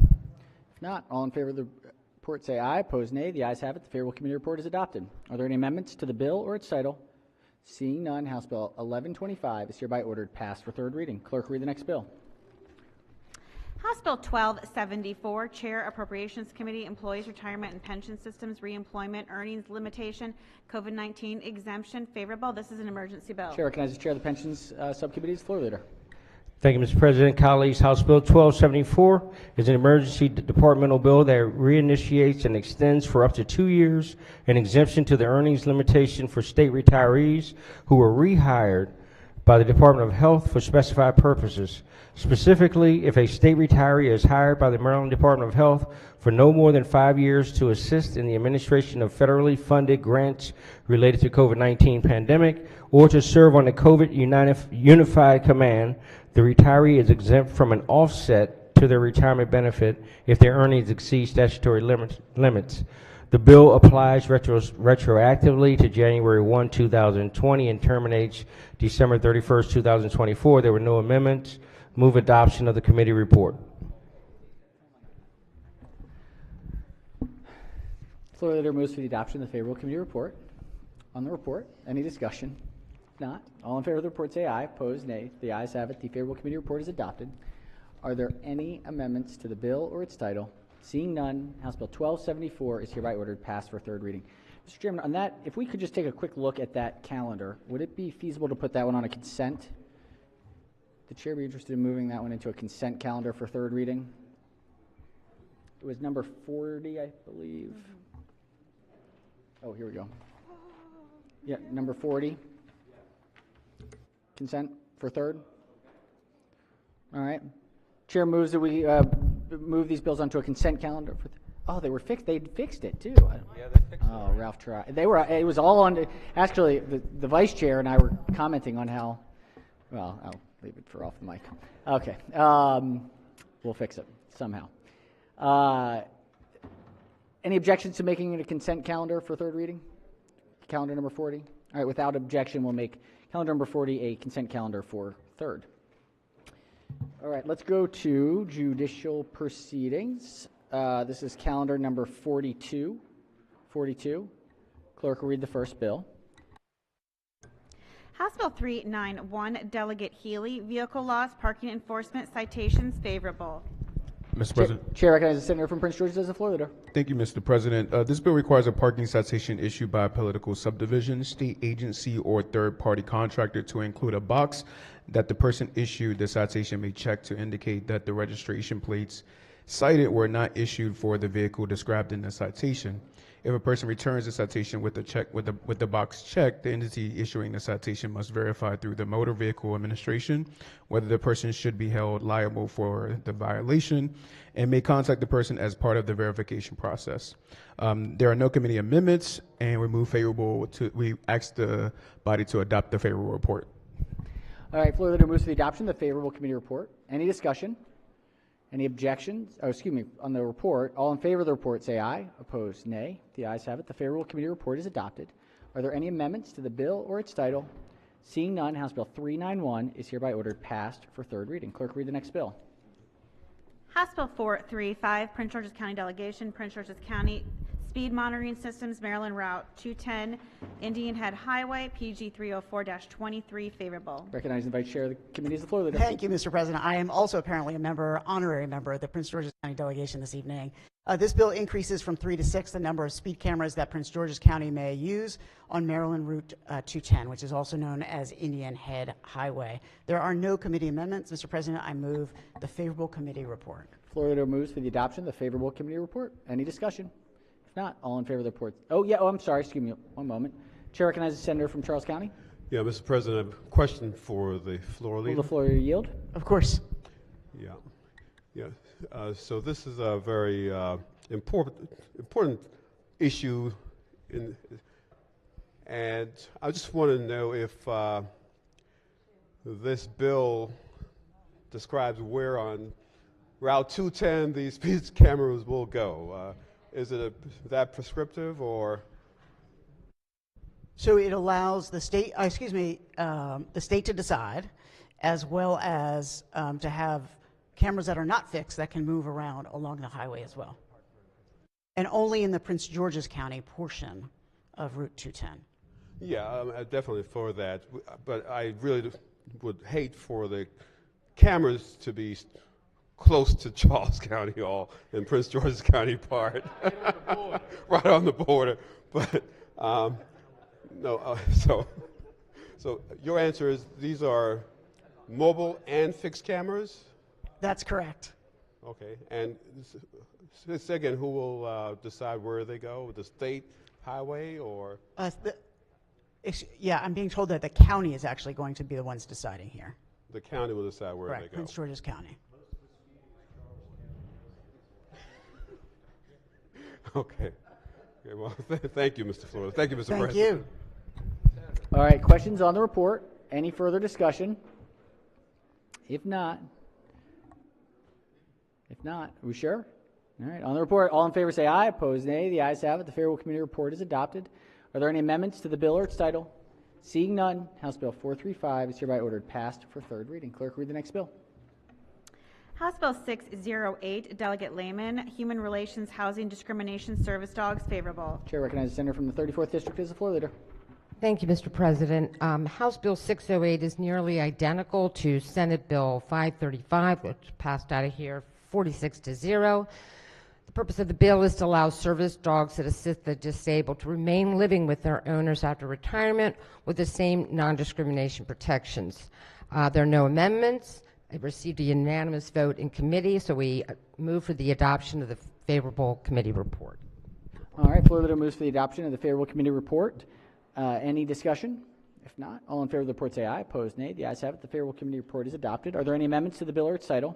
Seeing none, House Bill 608 is hereby ordered passed for third reading. Clerk, read the next bill.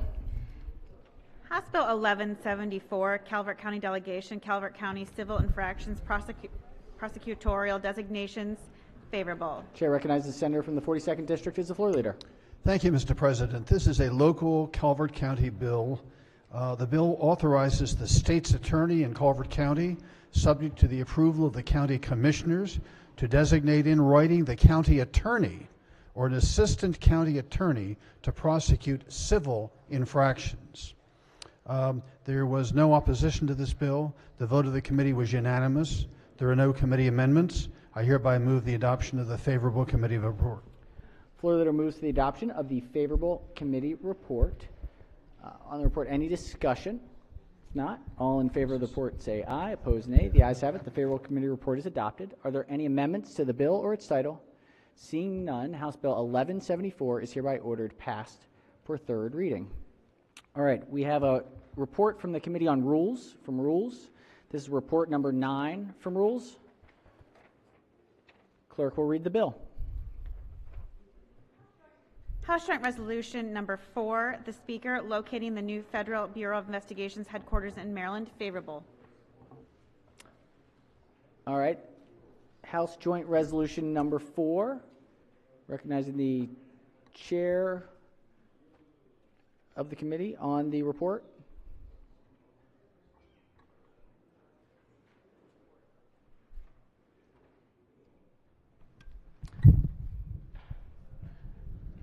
Thank you, Mr. President.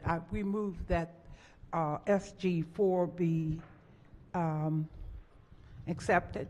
If you want me to explain what it does. Would you like to give us a brief overview? It's the same as the cross file, is that right? It is the same as the cross file. What it does, wonderful friends, is to send a strongly worded letter relative to requesting that the FBI building be built in the great state of Maryland. 2 sites are proposed, and the letter has been agreed upon and has been unanimously passed here in the Senate, and it's been passed in the House. Wonderful. Wonderful. Move the adoption of Senate Bill of SJ4. Thank you. All right, the floor leader moves to the adoption of the favorable committee report on HJ4. Any discussion? Any discussion? If not, all in favor of the report say aye. Opposed, nay. The ayes have it. The favorable committee report is adopted. Are there any amendments to the resolution or its title? Seeing none, House Joint Resolution 4 is hereby ordered passed for third reading.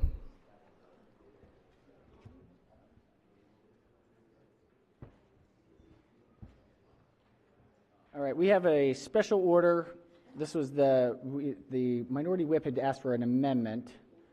This is Senate Bill 923.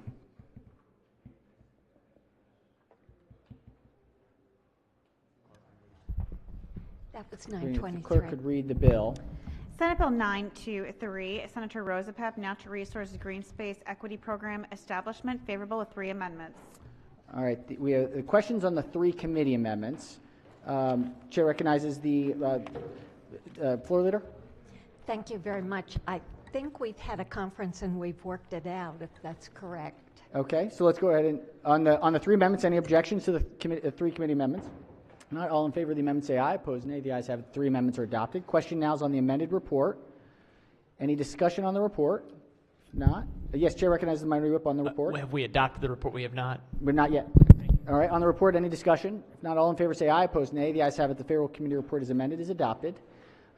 Sounds like there is an amendment from the minority whip.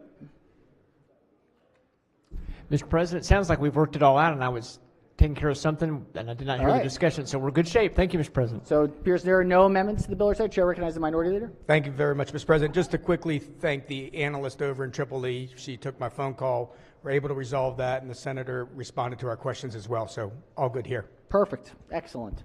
All right. Any amendments to the bill or its title? Seeing none, Senate Bill 923 is hereby ordered printed for third reading. All right, let's ring the bells. Let's ring the bells. And then we'll do a quorum call. Mr. President. We'll give people just a moment.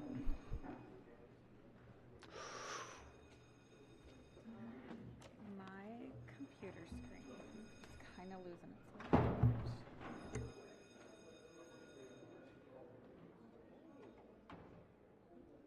light. All right. Win column. All right. Has everyone recorded their presence? If so, the clerk will take the call. With 44 members in the chamber and a quorum being present, the Senate of Maryland remains in session. All right. Let's see here.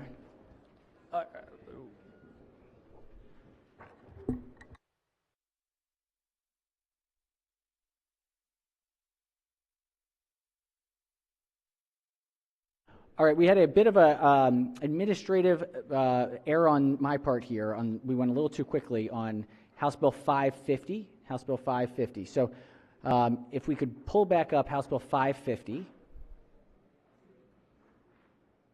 and we went to send a conference committee. However, so we've already read the House letter and we have journalized that letter. We did adopt a letter that was a bit too early, so we are going to reconsider the adoption of the letter that we were going to send to the House, and instead we're going to hear from the chair of the committee on the decision to maybe pull back some of the Senate amendments.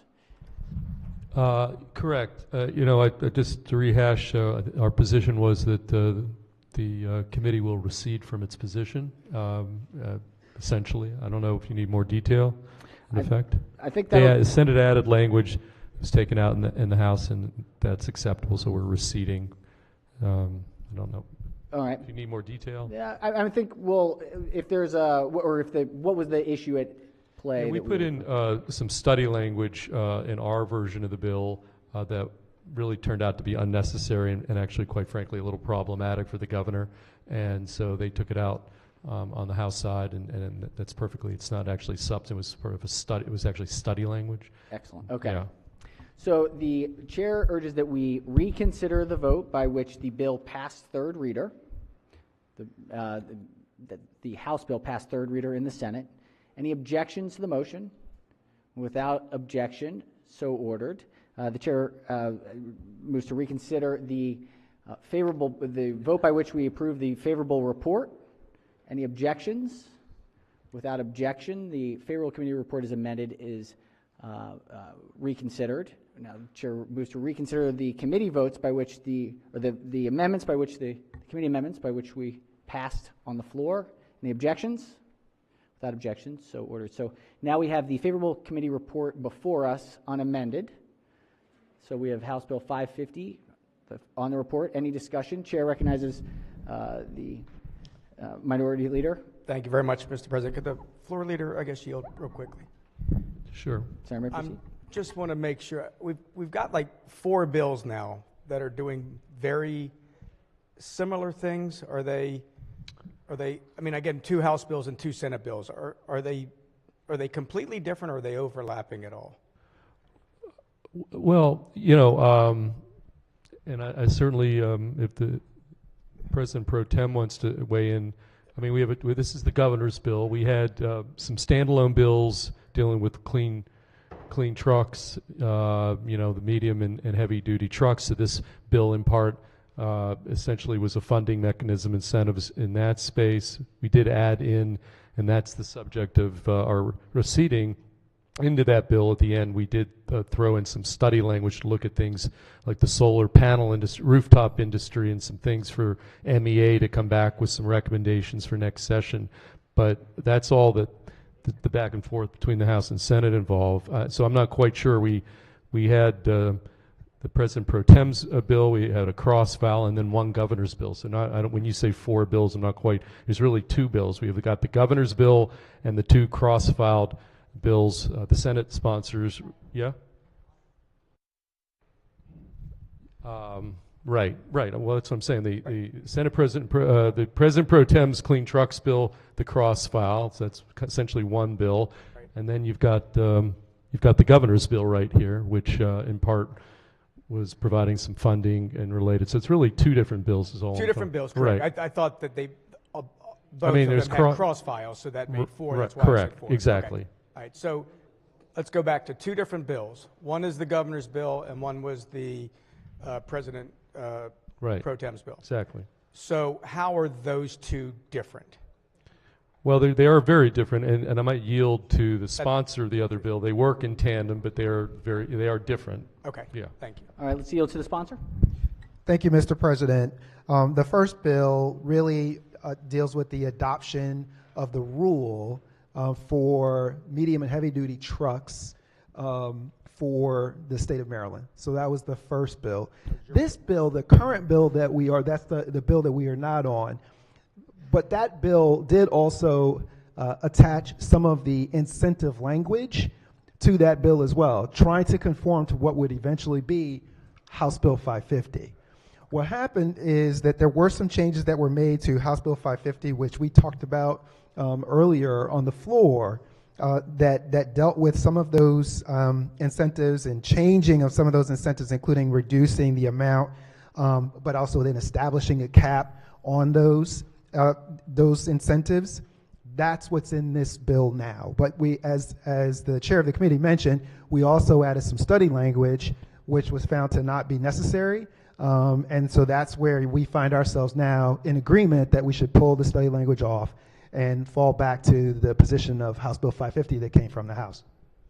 Okay, so there's nothing, although the bills are similar in respect to what we were talking about with the clean trucks, the medium and heavy duty size trucks, there was incentives. We talked about the 75% differential.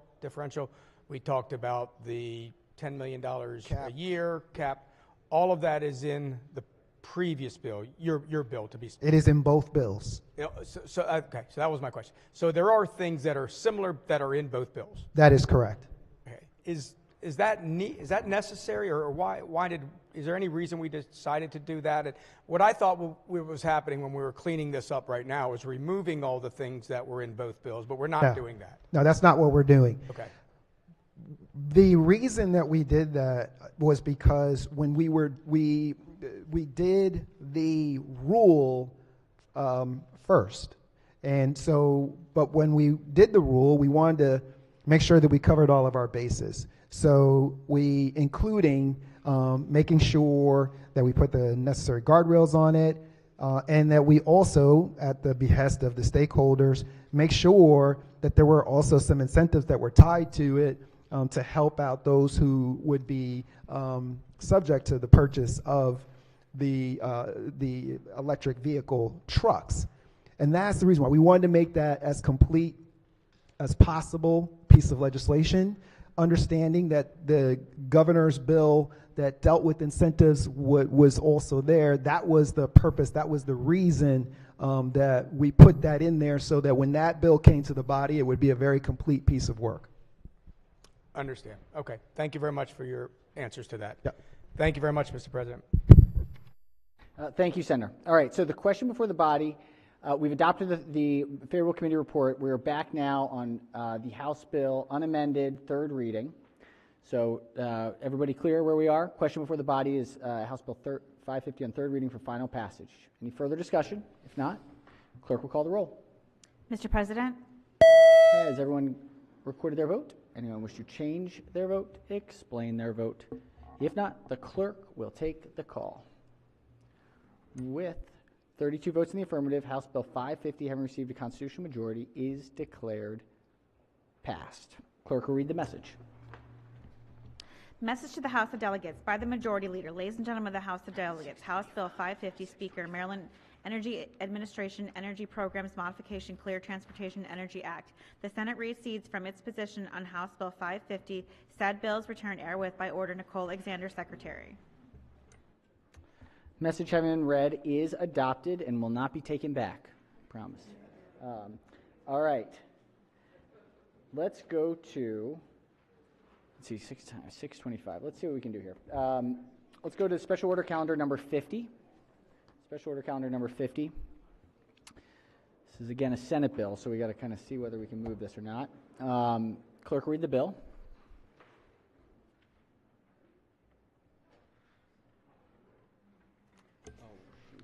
Senate Bill 171, Senator Feldman, Private Passenger Motor Vehicle Liability Insurance Enhanced Underinsured Motors Coverage Opt-out Option. Question is on the adoption of the favorable report as amended. All right, question before the body is on the favorable report as amended. Chair recognizes the senator from District 4 on the report. Thank you, Mr. President. I do want to offer. Almost, if it's an amendment, we just need one more step. Yes, sir. All right. I'll sit down. On the report, any further discussion on the report? If not, all in favor of the report say aye. Opposed, nay. The ayes have it. The favorable committee report as amended is adopted. Senator from District 4 has an amendment. Pages will collect and distribute the senator's amendment. Thank you, Mr. President, and I appreciate the indulgence by the floor leader and the committee on this. Colleagues, I'm going to speak not specifically on that. I'm just going to give a brief background so as to not be speaking on the amendment until it's handed out, Mr. President, if that's okay. And we're good now. It's on the board, so all set. So what I'm trying to do in this is that, through the Maryland Automotive Insurance Fund, that's MAIF, we have 30,000 insured drivers that will not qualify and be required on this bill and won't be covered to even be allowed to have this extra insurance through MAIF. And the reason I thought we were doing this is to help those that would be otherwise, to help increase these parameters to protect those that are at most risk. So again, 30,000 drivers are not going to be included in this through the Maryland Automotive Insurance Fund. the amendment offers the same process that we're trying to include that is currently with any of the PIP coverages, the personal injury protection, and how that process works to educate and allow consumers to make informed choices. So the amendment you have before you today, very simple. It just adds that it shall make that the Maryland Insurance Administration, or that this form shall make an affirmative written statement on a form developed by the administration electing to obtain or waive this program or this policy coverage. So basically what we're doing is, instead of making people be included in this, we're allowing them to make an informed decision, an affirmative decision that they had to see on the form, check opt-in, check opt-out, and that's all this does. It just doesn't automatically, for 98% of the people that don't have this, increase their rates. Because as I looked through the Maryland Insurance Administration's testimony, it said they're concerned that it will harm consumers by creating coverage default positions that forces consumers to accept and pay for a form of uninsured motorist coverage that is not mandated, is very expensive, rarely selected, and not necessary to achieve the financial protection goals that underlie this legislation, undoubtedly resulting in larger rate increases for those who can least afford it.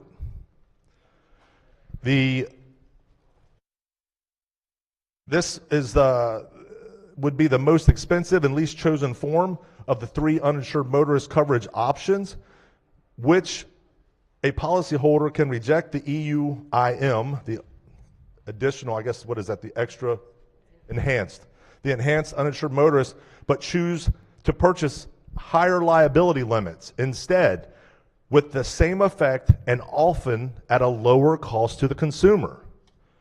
So get more coverage at a lower cost by adding this language so that they can make an informed decision. And that's all we're asking for. It should never be included as a default language that requires people to accept language that standard uninsured motorist coverages range from 25 to over 123% according to the Maryland Insurance Administration, resulting in premium increases that could range from $50 to several $100s per policy period per vehicle. That's significant. This is not the time to do this. This is not an amendment that I feel is doing anything but allowing our consumers, which I think the intent of this bill is, to make as informed a decision as they need to and can. It just allows them and mandates that they get the opportunity to opt in or opt out and what each one means specifically. So otherwise, this becomes a tax on all Maryland drivers, and yet it would be most damaging to all of those who can least afford it. And with that, I would move the amendment, Mr. President. Thank you. All right. And I would want a roll call on that, Mr. President. Senator moves the amendment and requests a roll call. Let's hear from the floor leader on the bill. Thank you, Mr. President. So what the senator has proposed is really status quo of what's in the bill. If I read from the amendment, the bill requires a person who obtains private passenger motor vehicle insurance at the time the policy is purchased to opt out of obtaining enhanced uninsured motorist coverage through a waiver process. So currently, from the very beginning, they're offered a form that they can opt out, and they'll be told the price to opt in or opt out. The questions that the gentleman, the senator from District 4 brought up were addressed to from the insurance commissioner in the changes that the committee made. The committee spent a lot of time on this bill and debate and creating the language that we created, and we want to keep the bill as is, and we consider it an unfriendly amendment. All right, let's see if there are any senators who have not yet spoken who wish to speak. If Chair recognizes Senator from Maine Arundel on the amendment. Yeah, if the floor leader would yield just. The floor leader yield. Response. Senator may proceed. So you said the committee's position is that this is status quo based on this amendment. Well, I haven't talked to the entire committee, but the committee obviously voted the bill out 10-1, so they were happy I with meant the, opposed to you. I was trying to make it committee. Yeah, we're trying, I mean, we voted out 10-1. We were pleased with the language that we have in the bill. Right, and as I read the amendment, it's not the status quo because it doesn't say just opt out. It says that they basically elect to obtain or waiver. It's a choice, one or the other. Current law assumes what they want if they don't make a decision. The way the bill came out, it assumes they want it unless they don't make a decision. And what this amendment, I believe, is saying let the policyholder make the decision and stop assuming what they want. So I don't think this is the status quo. I think this gives the power to the policyholder to make the choice and not be put into a situation where you're putting people into several $100s of policy that they may not want when there's 98% of the people who say they don't want it already. And the other thing, if I could just clarify, one of the premises of this was the notification was going out by law, but people weren't getting it. And one person testified and said they would have really liked to known about this, but they didn't get it. And this bill puts an improved process in for the notification that they make the font 14. And that's going to make the big difference that people are going to see it now and they'll be able to act. Is that the assumption of the committee? Senator, you're kind of mixing apples and oranges because this doesn't just come in the mail, first off. As I said earlier, if you haven't purchased a new policy in the last 5 years, you weren't given the option to opt in or opt out. That only happened 5 years ago. And in this bill this year, you must do it at new business and you will sign a form. The form will tell you, would it cost to have the coverage? Would it cost to opt out of the coverage? It'll be in 14-point bold print and you'll make the decision as the policyholder. In current law, I don't know what the font is in current law. It's not 14. It probably doesn't specify. It's 10. Okay, 10. So in current law, do they sign something? Yes. At the time of purchasing a policy, they sign it. Okay, but the premise of this bill is people aren't seeing it, and somebody testified they wish they would have done it, and they already have current law that says you have to sign it, and so now this new policy is going to say it's going to be bigger font, and you're still going to sign it, and that's really going to make you understand the difference. And if you don't do it, it just seems that we're trying to get more people in here that are going to not see this, and they're going to wake up one day and have a couple $100s more on their insurance policy and call our offices, why did we push this? So again, thank you. I support the amendment. I think it gives the policyholder the decision and it stops assuming what they want. All right. On the amendment, any senators who have not yet spoken? Yes, Chair recognizes Senator from Montgomery County on the amendment. Yeah, thank you, Mr. President. Colleagues, I think there's a lot of confusion about this bill, the intent, the purpose, and what the end result is. The reason the bill is before us is that very often our constituents, when they purchase their insurance, think that their insurance is going to provide a guaranteed amount of coverage from their insurance company. But that's not necessarily the case. If I have $50,000 worth of insurance and I'm in an accident and I have $80,000 worth of injuries, what ends up happening is that the person who hit me, who's got $30,000 worth of coverage, pays $30,000. My insurance company only then pays $20,000 because I purchased $50,000 worth of insurance. My injuries are $80,000. So what ends up happening is our constituents, when they pay for $50,000, think they're going to get from their company $50,000. You would think you're paying for that. In reality, the way the law works right now, you'll get a total of $50,000, $30,000 from the other person, $20,000 from your own, leaving you $30,000 short of what your injuries were. passing this bill affords your constituents the opportunity to get the full coverage they think they are getting. So we will providing, under the bill, you're going to get that full coverage unless you say you don't want it. The problem has been people don't know that till they're laying in a hospital bed and realizing I'm not getting all the insurance coverage I thought I paid for. That's why the bill is before you. The committee made the decision that this is good policy. It was pared back from the way it was introduced. I believe it really created some good balance, hearing all sides about the issue. I would resist the amendment, and I will be voting green on the bill. Thank you, Mr. President. All right, thank you, Senator. Any senators who have not yet spoken wish to speak? If not, Chair recognizes the maker of the amendment. Thank you, Mr. President. You know, it's interesting. I hear my good friend from Montgomery County's concerns about so much confusion. A lot of confusion is what I said, what I believe he said. And I mean, it makes me think maybe we should just reconsider the bill if there's that much confusion about it. But moving on, most people do not sit down with their agents. I hear us, we've talked about it repeatedly, about you need to go, you need to sit down with your agent.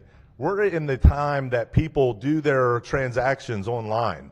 They close out, they pay their insurance premiums online. They're not sitting down. So that's where this affirmative response is just simple logic. It would require them to be able to check out to pay their premiums, that they check a block. It's an affirmative responsibility that they must check one or the other to be able to check out. This is simple logic. This makes no sense to resist something such as common sense as this. And I want to respond and say that it is only by the Maryland Insurance Administration's own letter, it says, it is only in the rare instance of a large damages claim caused by an uninsured or underinsured motorist that the purchase of the additional provides a benefit to the consumer.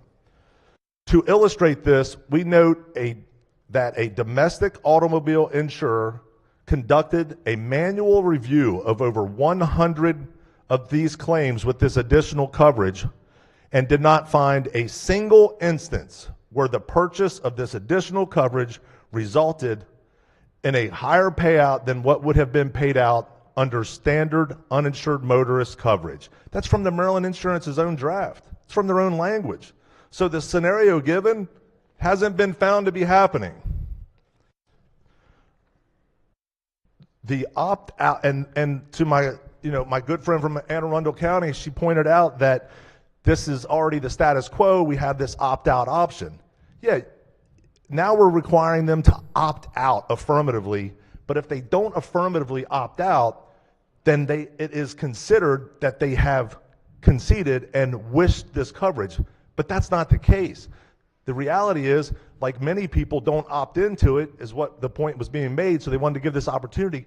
So why not make it an affirmative action that requires an affirmative act by the policyholder to simply check that they want to opt in or opt out with an explanation as to what each means accordingly. It's that simple. So with that, I again would urge and press the amendment and call for a roll call. Thank you. All right, on the amendment, on the floor, Florida, want to add any thoughts? Thank you, Mr. President. On the amendment, I want to again say you have the choice. The form gives you the choice between, there is an opt-in, but you can sign to opt out. So as a purchaser of the policy, at the time you purchase the policy, you do have the option to opt out. You will know what the insurance covers and what it costs. So you'll be aware. So thank you, Mr. President. All right, I think we understand the issue. I just want to ask the floor leader a simple question, Mr. President, because I think we're muddying the water here. I just want it to be crystal clear when everybody presses the vote. All right, not been recognized. I think I'm not being recognized. No. The senator has not been recognized. Is what I said. Has not. Okay. Has not Thank been, you. Has not been. Give it a moment. The senator wishes to speak on the bill. Give it a second. I think we understand the issue. So if the senator would like to make another point, just to tie the bow. I do. Proceed. Thank you, Mr. President. I don't, will the floor leader yield for a quick question, please? Yes. Thank Senator you. may proceed. You're saying that it already allows them this option of what this amendment offers. So there's a side of me that thinks, why are you resisting the amendment if it's already the same language? Because this language isn't in there. What you're saying isn't actually what this amendment says. It doesn't give them the option either way. It says that if they take no action, they are opting in. They're not affirmatively making that choice. It doesn't give them the opportunity to take an affirmative action in either direction, does it, as it's currently written? Yes, it does give them an option. They will. I'm not saying an option. The option is you will be opted in, but you will, on the form, be able to opt out. It's just like PIP, personal injury protection. Right now, personal injury protection is on your policy, but you have the right to opt out, and it's offered to you at the time you purchase the policy. It will be the same with this. You'll opt in with an opportunity to opt out. This was a lot of work with the insurance commissioner. They will design the form. They know what the form needs to say, and the form will come from the insurance commissioner. I understand that, and I appreciate the response. So again, to be clear, there is no affirmative action to opt in. It will be automatic unless they opt out specifically. On the same form. Again, thank you. Thank you. All right, on the bill. Any further discussion? If not, the clerk will call the roll. Mr. President? Has everyone recorded their vote? Anyone wish to change their vote? Explain their vote. If not, the clerk will take the call. With 27 votes in the negative, the senator's amendment fails. Are there any other amendments to the bill or its title? Any other amendments to the bill or its title? Seeing none, Senate Bill 171 is hereby ordered printed for third reading. All right, we'll do, let's see, 6:45. We'll do one last second reader, see if we have enough to get it to third here. Don't think it's too controversial here. All right, this is report number 60 out of Finance. That's almost all of them. Clerk will read the first bill.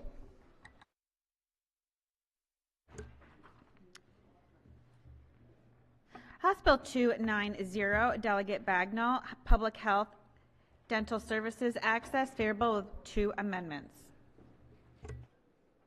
All right, Chair recognizes the Vice Chair of the committee is the floor leader.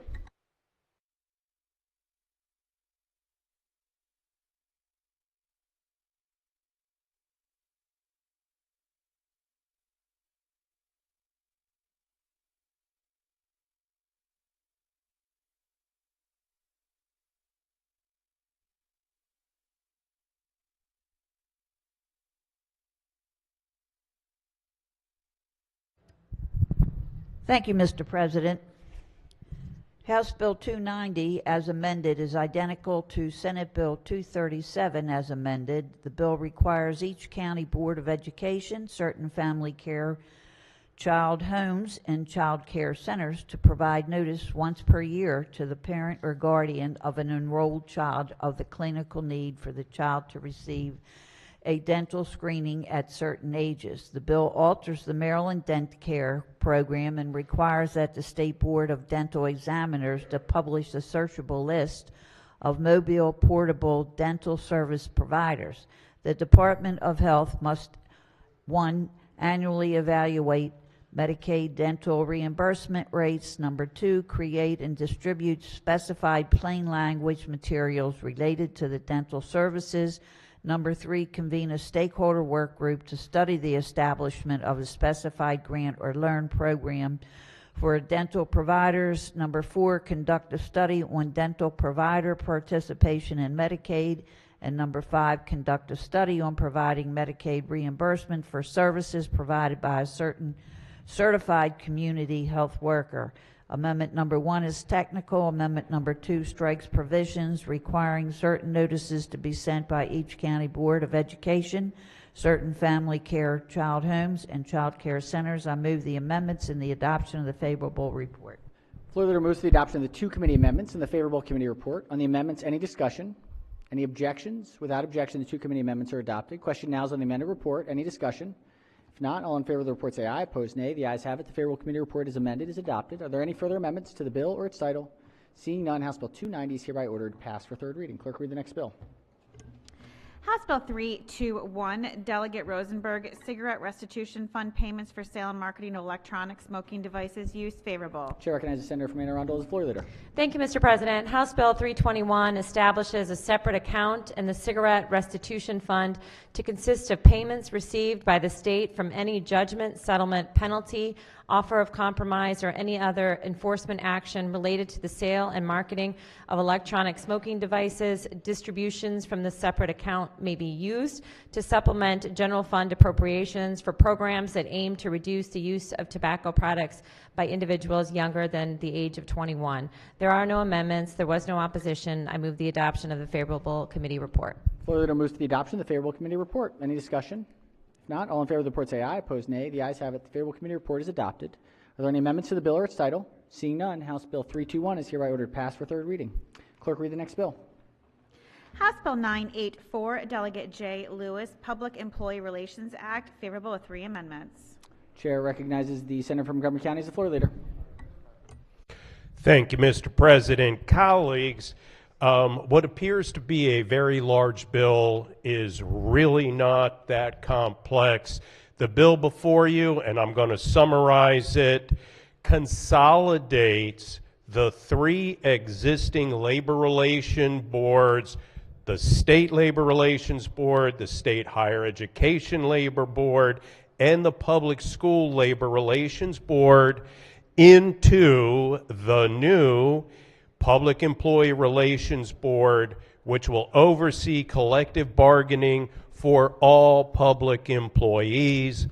It also takes all of the numerous statutes that are under these various categories of labor.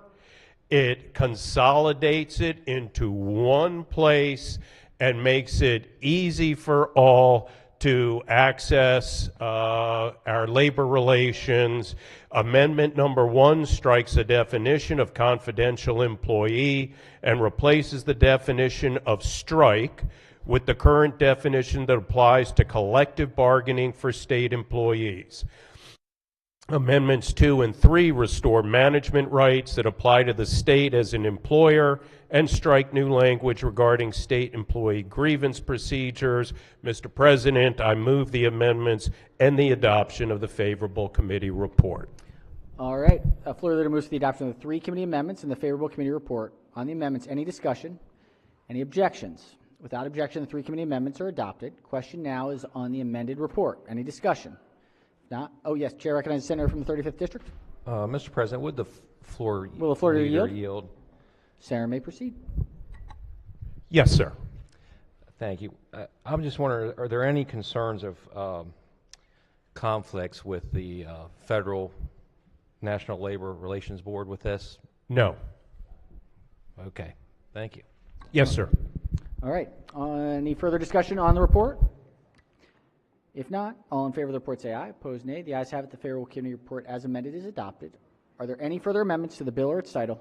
Seeing none, House Bill 984 is hereby ordered passed for third reading. Clerk, read the next bill.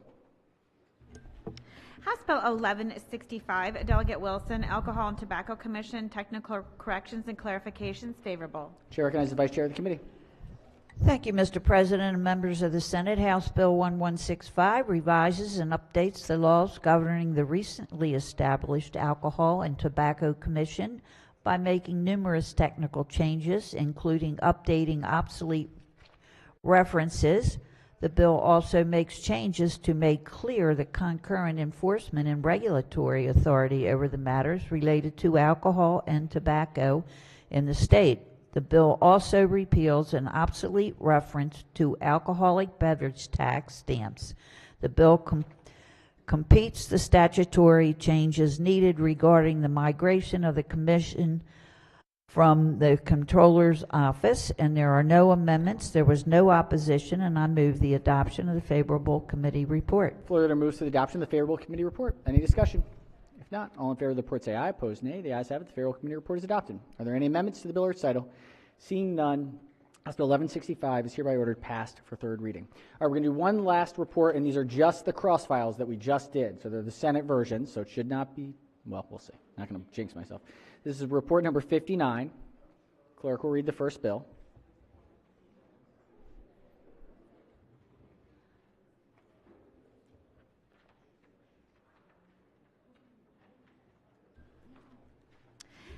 Senate Bill 237, Senator Klossmeyer, Public Health Dental Services Access, favorable with 2 amendments. Chair recognizes the bill sponsor as the floor leader. Thank you, Mr. President. Senate Bill 237 as amended is identical to House Bill 290 as amended.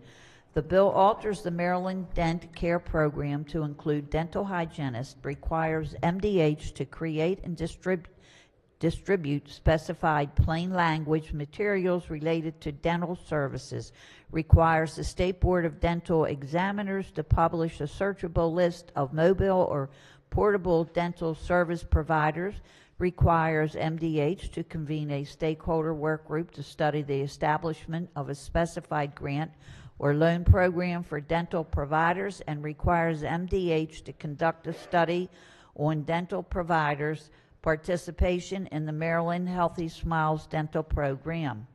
Amendment number 1 is technical. Amendment number 2 strikes provisions requiring parents or guardians of children in certain child care programs or public schools to submit evidence of dental screenings, strikes a provision that would have prohibited the Secretary of Health from conditioning or limiting eligibility for Medicaid services based on an individual's citizenship or immigration status, strikes a mandatory Medicaid rate increase for dental services, and requires MDH to study providing reimbursement for services provided to a Medicaid recipient by a community health worker. I move the amendments and the adoption of the favorable committee report. All right. Floor leader moves for the adoption of the 2 committee amendments and the favorable committee report. On the amendments, any discussion? If not, all in favor of the, or any objections? Without objection, the 2 committee amendments are adopted. Question now is on the amended report. Any discussion? If not, all in favor of the report say aye. Opposed, nay. The ayes have it. The favorable committee report is adopted. Are there any amendments to the bill or its title? Seeing none, Senate Bill 237 is hereby ordered printed for 3rd reading. Clerk, read the next bill. Senate Bill 367, Senator Lamb, Public Employees Relations Act, favorable with 5 amendments. All right. Chair recognizes Senator from Montgomery County. Same cross file. Yes, thank you, Mr. President. Senate Bill, what is the Senate Bill? 367 is the cross file to the House Bill 984 that we just heard, Mr. President. I move the favorable report. Floor leader moves the adoption of the 5 committee amendments and the favorable committee report. Did I just jinx myself? On the amendments, Chair recognizes the senator from 35th. Thank you, Mr. President. Would the floor leader please yield? I got a couple I didn't get on the House cross file, so we'll ask it on this one. All right. Yes, sir. Senator may proceed. So I had a little more chance kind of looking through the bill folder and some of the opposition. With the amendments, were concerns addressed that the Public School Superintendent Association, or otherwise known as PSAM, did that alleviate their concerns? Yes. Or they still, so now have they moved from unfavorable to neutral, or now, are they now favorable? I am not aware. My understanding is they're okay. It addressed the concerns they had. I don't know whether they were asked to weigh in as favorable or otherwise, but yes, it did address the concerns that they had. So the language that was of concern was stricken. My understanding from committee staff is they have no concerns with the bill. Okay, so digging into that a little further. So the amendments addressed issues with adding class size and school counter issues as permissible bargaining topics. Correct. Also replacing the use of mediation with arbitration through the bill. Correct. And finally, the elimination of Public School Labor Relations Board by consolidating it with the state. Correct. Okay, thank you for those answers. Yes, sir. You're welcome. All right. On the 5 amendments, any discussion? Any objections? Without objection, the 5 committee amendments are adopted. Question now is on the amended report. Any discussion? If not, all in favor of the report say aye. Opposed, nay. The ayes have it. The favorable committee report as amended is adopted. Are there any further amendments to the bill or its title? Seeing none, Senate Bill 367 is hereby ordered printed for 3rd reading. All right, we're going to pause there. I don't think we want to come back on Saturday, so we're going to come back for one last session to get through some of these concurrences and see some of the 3rd readers. If there's 3rd readers that are going to be long debates, we may have to kick them to Monday, but we're going to try and clear out some of what we can later tonight. But folks need a break. I want to make sure everybody has a chance to get some food, and don't want to mess anything up here with moving too quickly. So we're gonna pause for the moment. If we could just ring the bells quickly, and we'll do a quorum call before we. Let's see. Are there any announcements? Any committee work? Committee work? We're going to be back at 8. 8. Yeah. Let's see. Any finance is good. Triple E is good. B&T is. Anything? Any meeting in between now and 8? Yep. Chair of Judicial Proceedings. Thank you, Mr. President. I have a brief, very, very brief bill hearing on a departmental. Should be no longer than 5 minutes. So just directly after floor, come to JPR for this hearing and then break. Okay. Immediately follow JPR.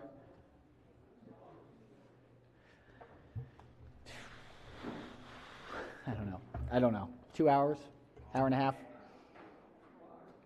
We'll see.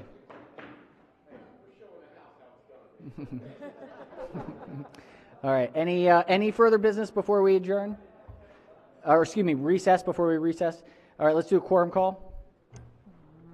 Mr. President? Has everyone recorded their presence? Just a quorum call. If so, the clerk will take. Can we? Oh, there's nobody there. Yeah. The call with 39 members, 40 members in the chamber, 41 members in the chamber. The quorum of present, Senate of Maryland remains in session. Chair recognizes the majority leader. Thank you, Mr. President. I move the Senate of Maryland stand in recess until tonight at 8 p.m. promptly. 8 o'clock without 8 o'clock promptly at 8 o'clock. Real 8 o'clock, without objection. So ordered. We'll keep the. We'll secure the chambers.